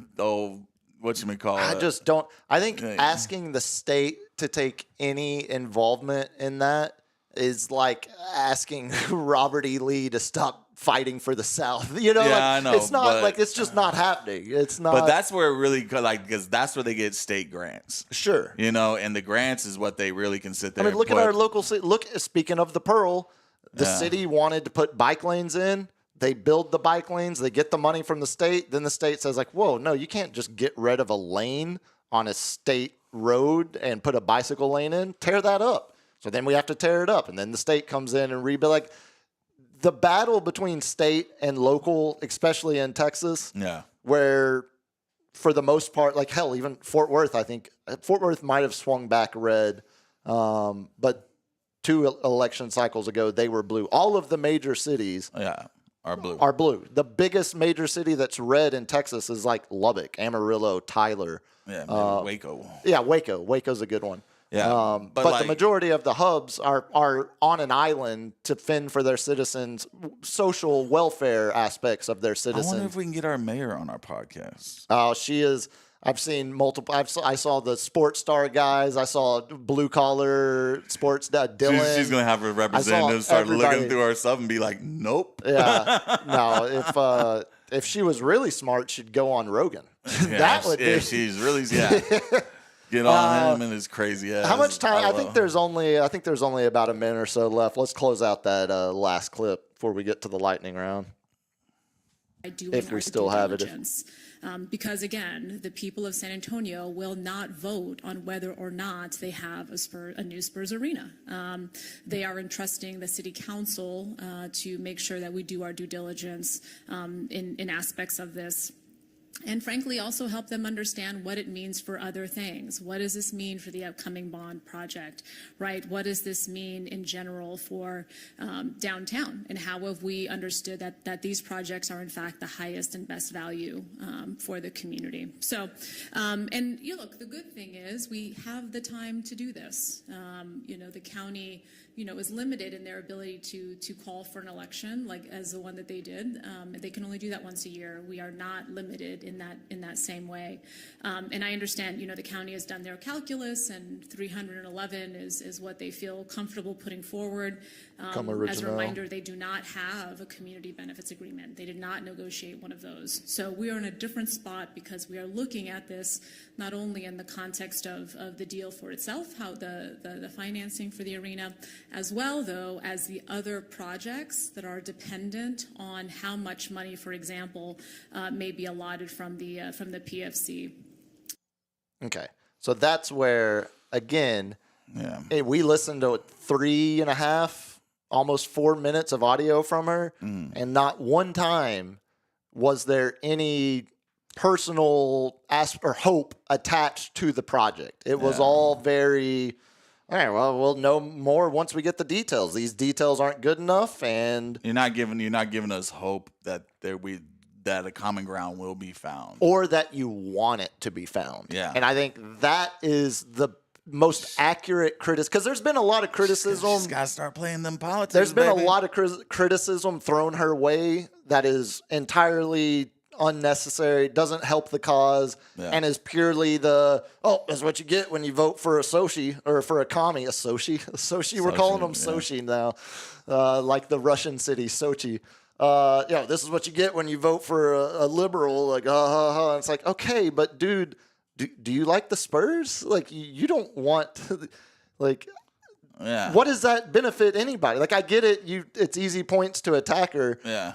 But I think a legitimate criticism is you haven't let us know that you actually want it to happen. She has some merit to what she's saying. Completely agree. And she needs just to put the political spin of, I want it to go through. I really want this for our city to move into the next generation, and that's what she's got to do. And then it'll get everybody more excited.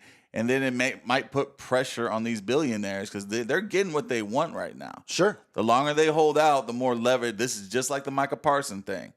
The longer Jerry doesn't pay him, Mike is going to get his way. Yeah. And the longer we don't.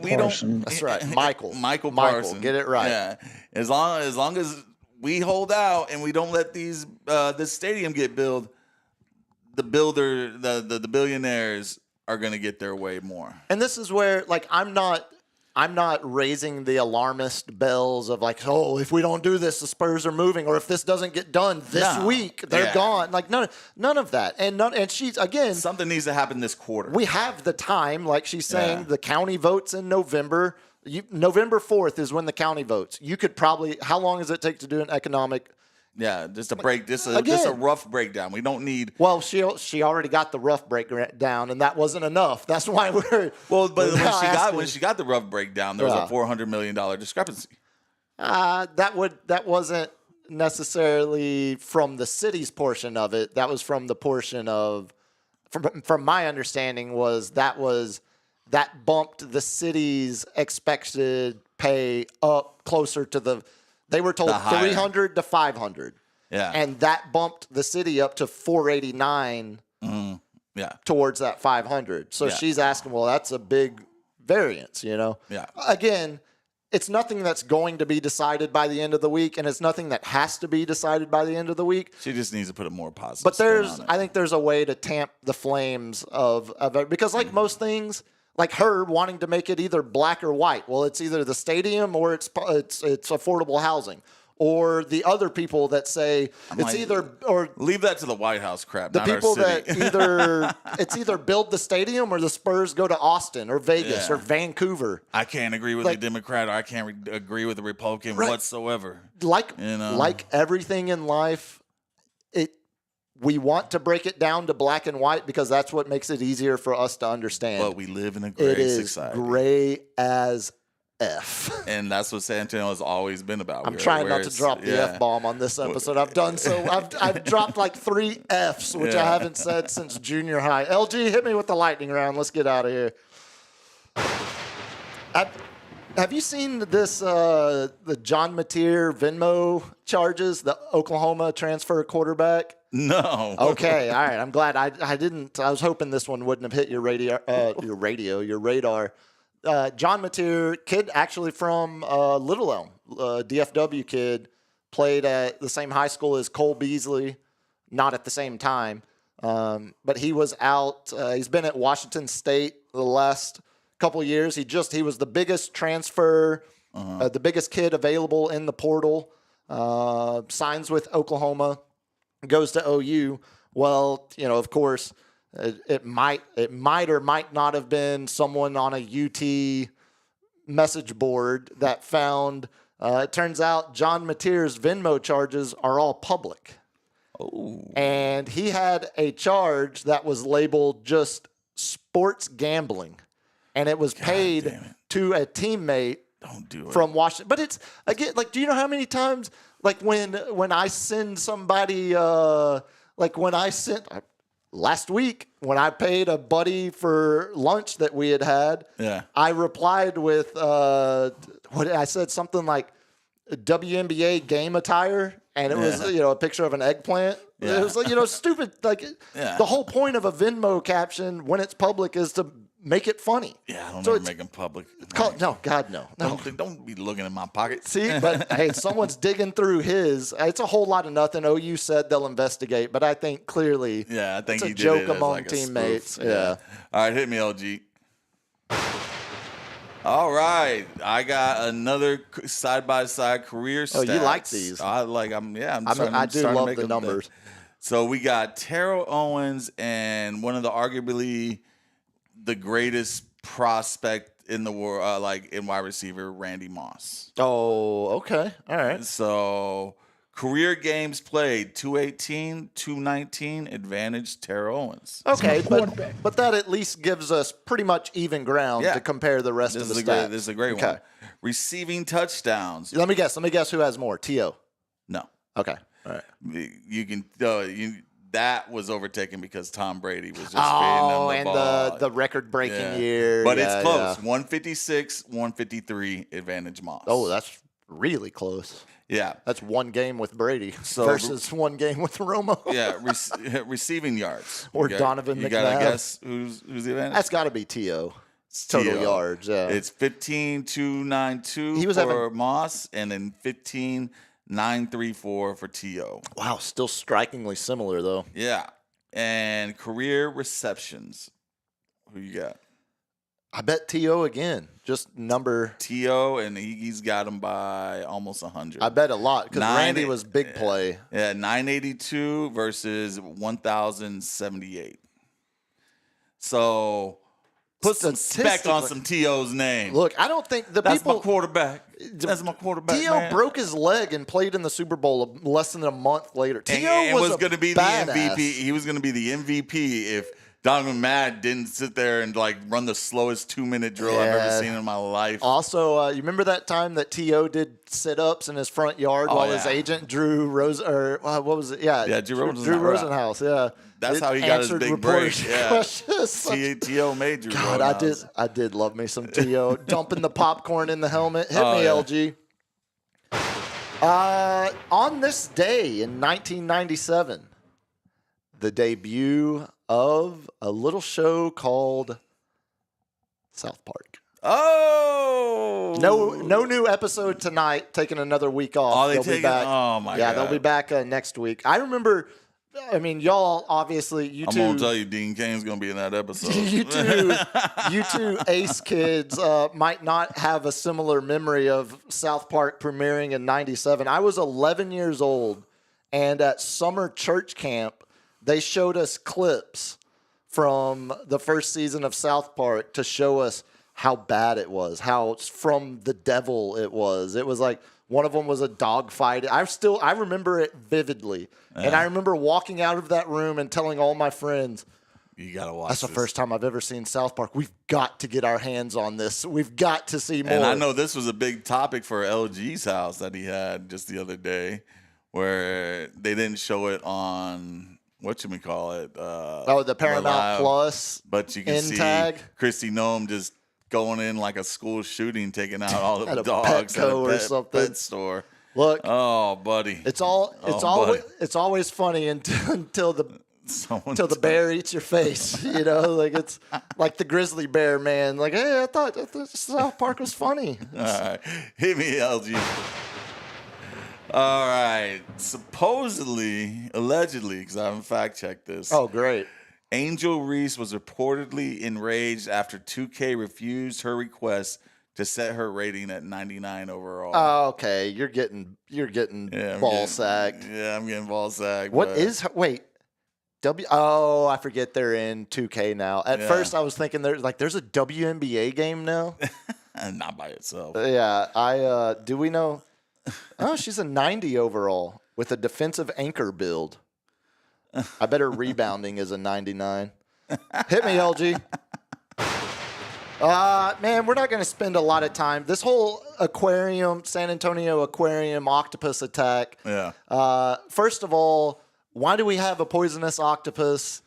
Was it poisonous? I think mildly. Not like venomous. Yes. Venomous. Yeah, there you go. Mildly. Venom, not poison. Yeah, mildly. Yeah.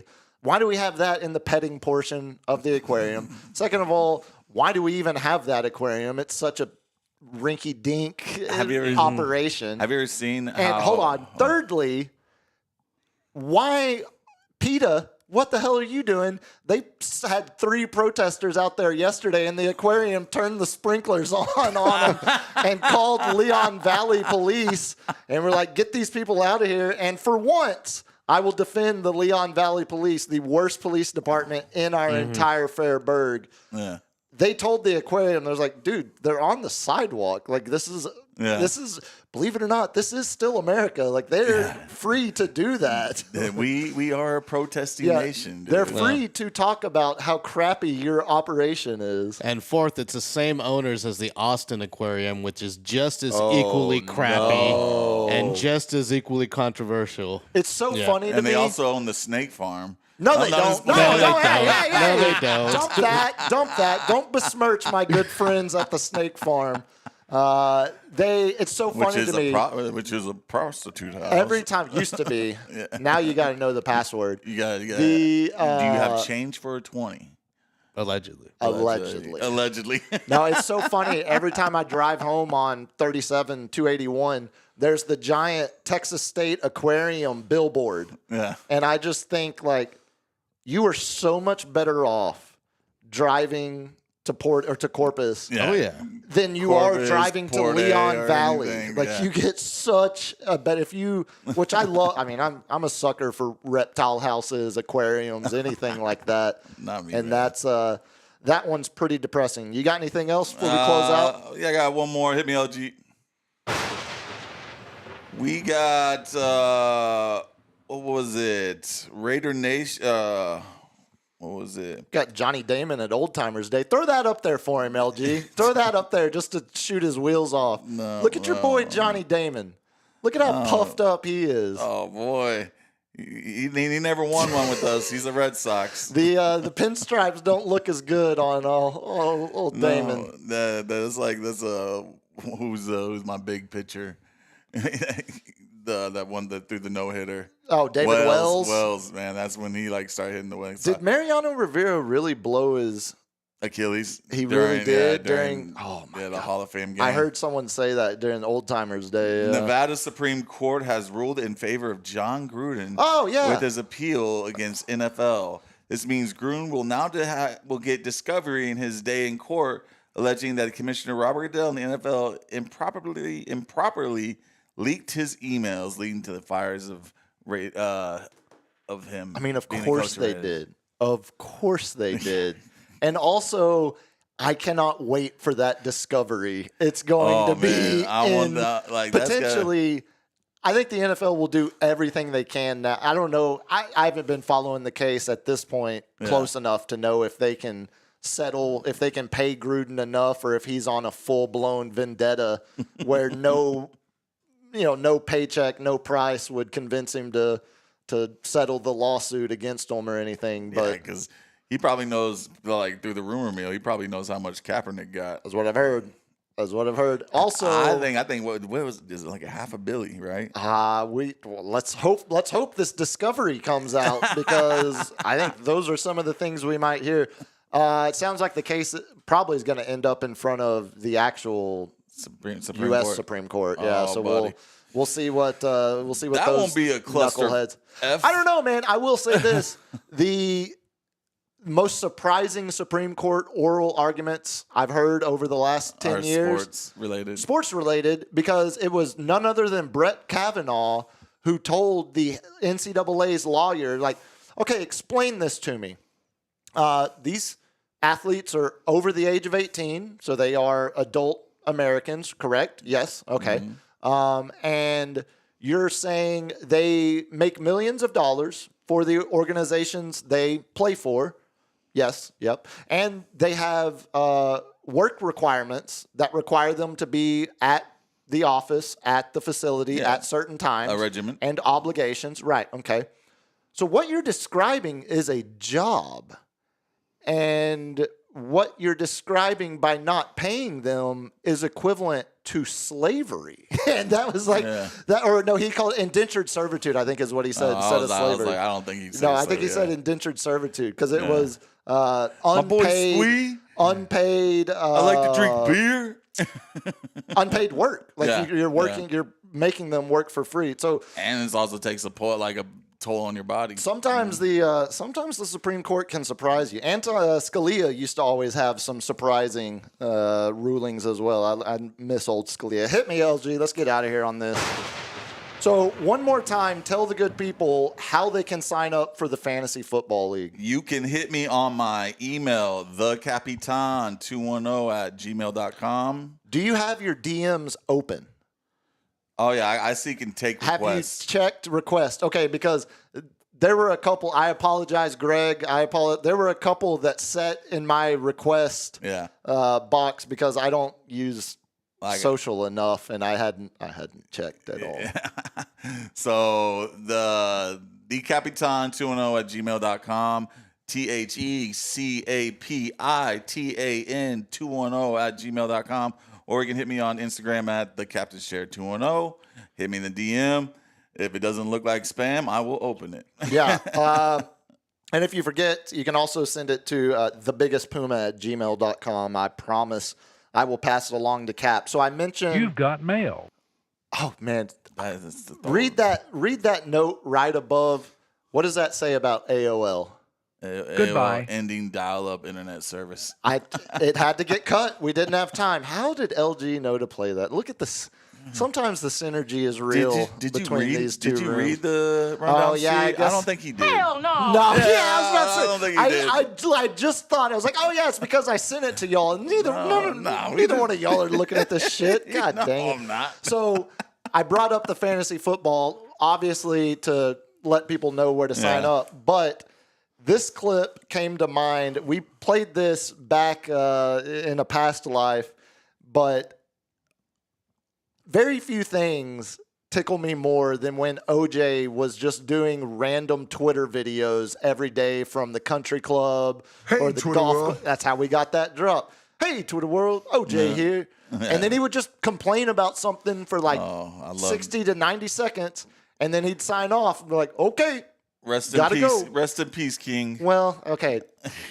Which one was harder, rushing for 2,000 yards or cutting 2 heads off? So this is OJ Allegedly. on the night.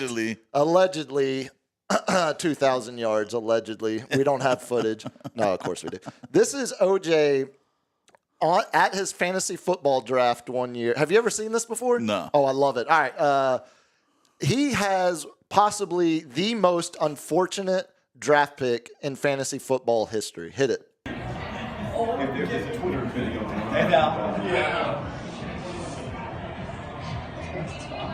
Andrew Luck, what did I do to you? You could have retired an hour and a half ago before I picked you in my fantasy picks. I mean, what did I do, Vic? I've been a fan of yours. Why would you do this to me? Come out of retirement. I'm just saying. I'm just saying. Oh, man. That was his other. Everything he would. I remember that's how that he was. year. Oh my God, we still have it too. I'm just saying. And then it'd be like, all right, I gotta go. He drafts Andrew Luck And he an retired, hour. yeah. An hour before Andrew Luck announced his retirement. and this is Tell why me there's a worse draft pick in fantasy football history than that. Oh, buddy. Christian McCaffrey going 1 of 1 last year. He still played, didn't he?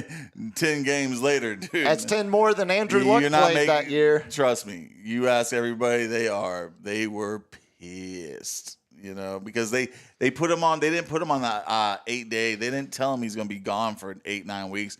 They said he was day to day. Did Plaxico shoot his leg with wearing the sweatpants to the club? Was that in season or was that the off? That was off. That was off season, Yeah, so that he was would have off been off draft boards. Yeah. I was trying to think of some other unfortunate events that Ray Rice proceeded. That was off season. It was off season too. It feels like A lot of these things these things come out off season.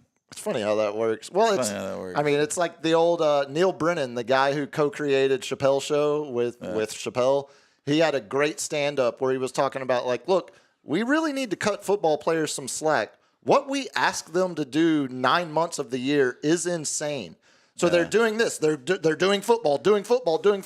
Slap their girlfriend. Oh, my God, that's not football. Throw her down. Oh, my God, that's not football either. I did football at the wrong time. I'm so sorry. It's a good bit.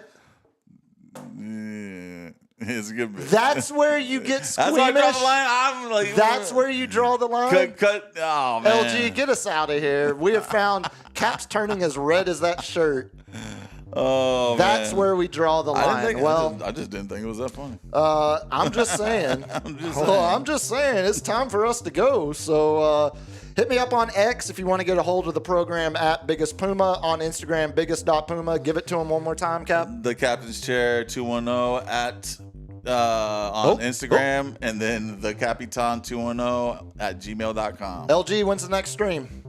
Saturday. Oh, taking a little time now till Saturday. Well, y'all tap into that. LG's house.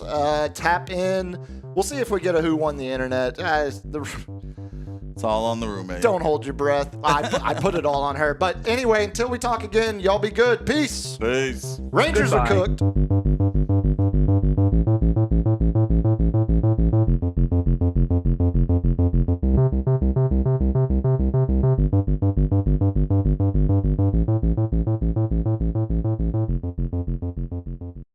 Kids, what do we say about drugs? Only thugs use drugs. Say no to drugs. Yeah!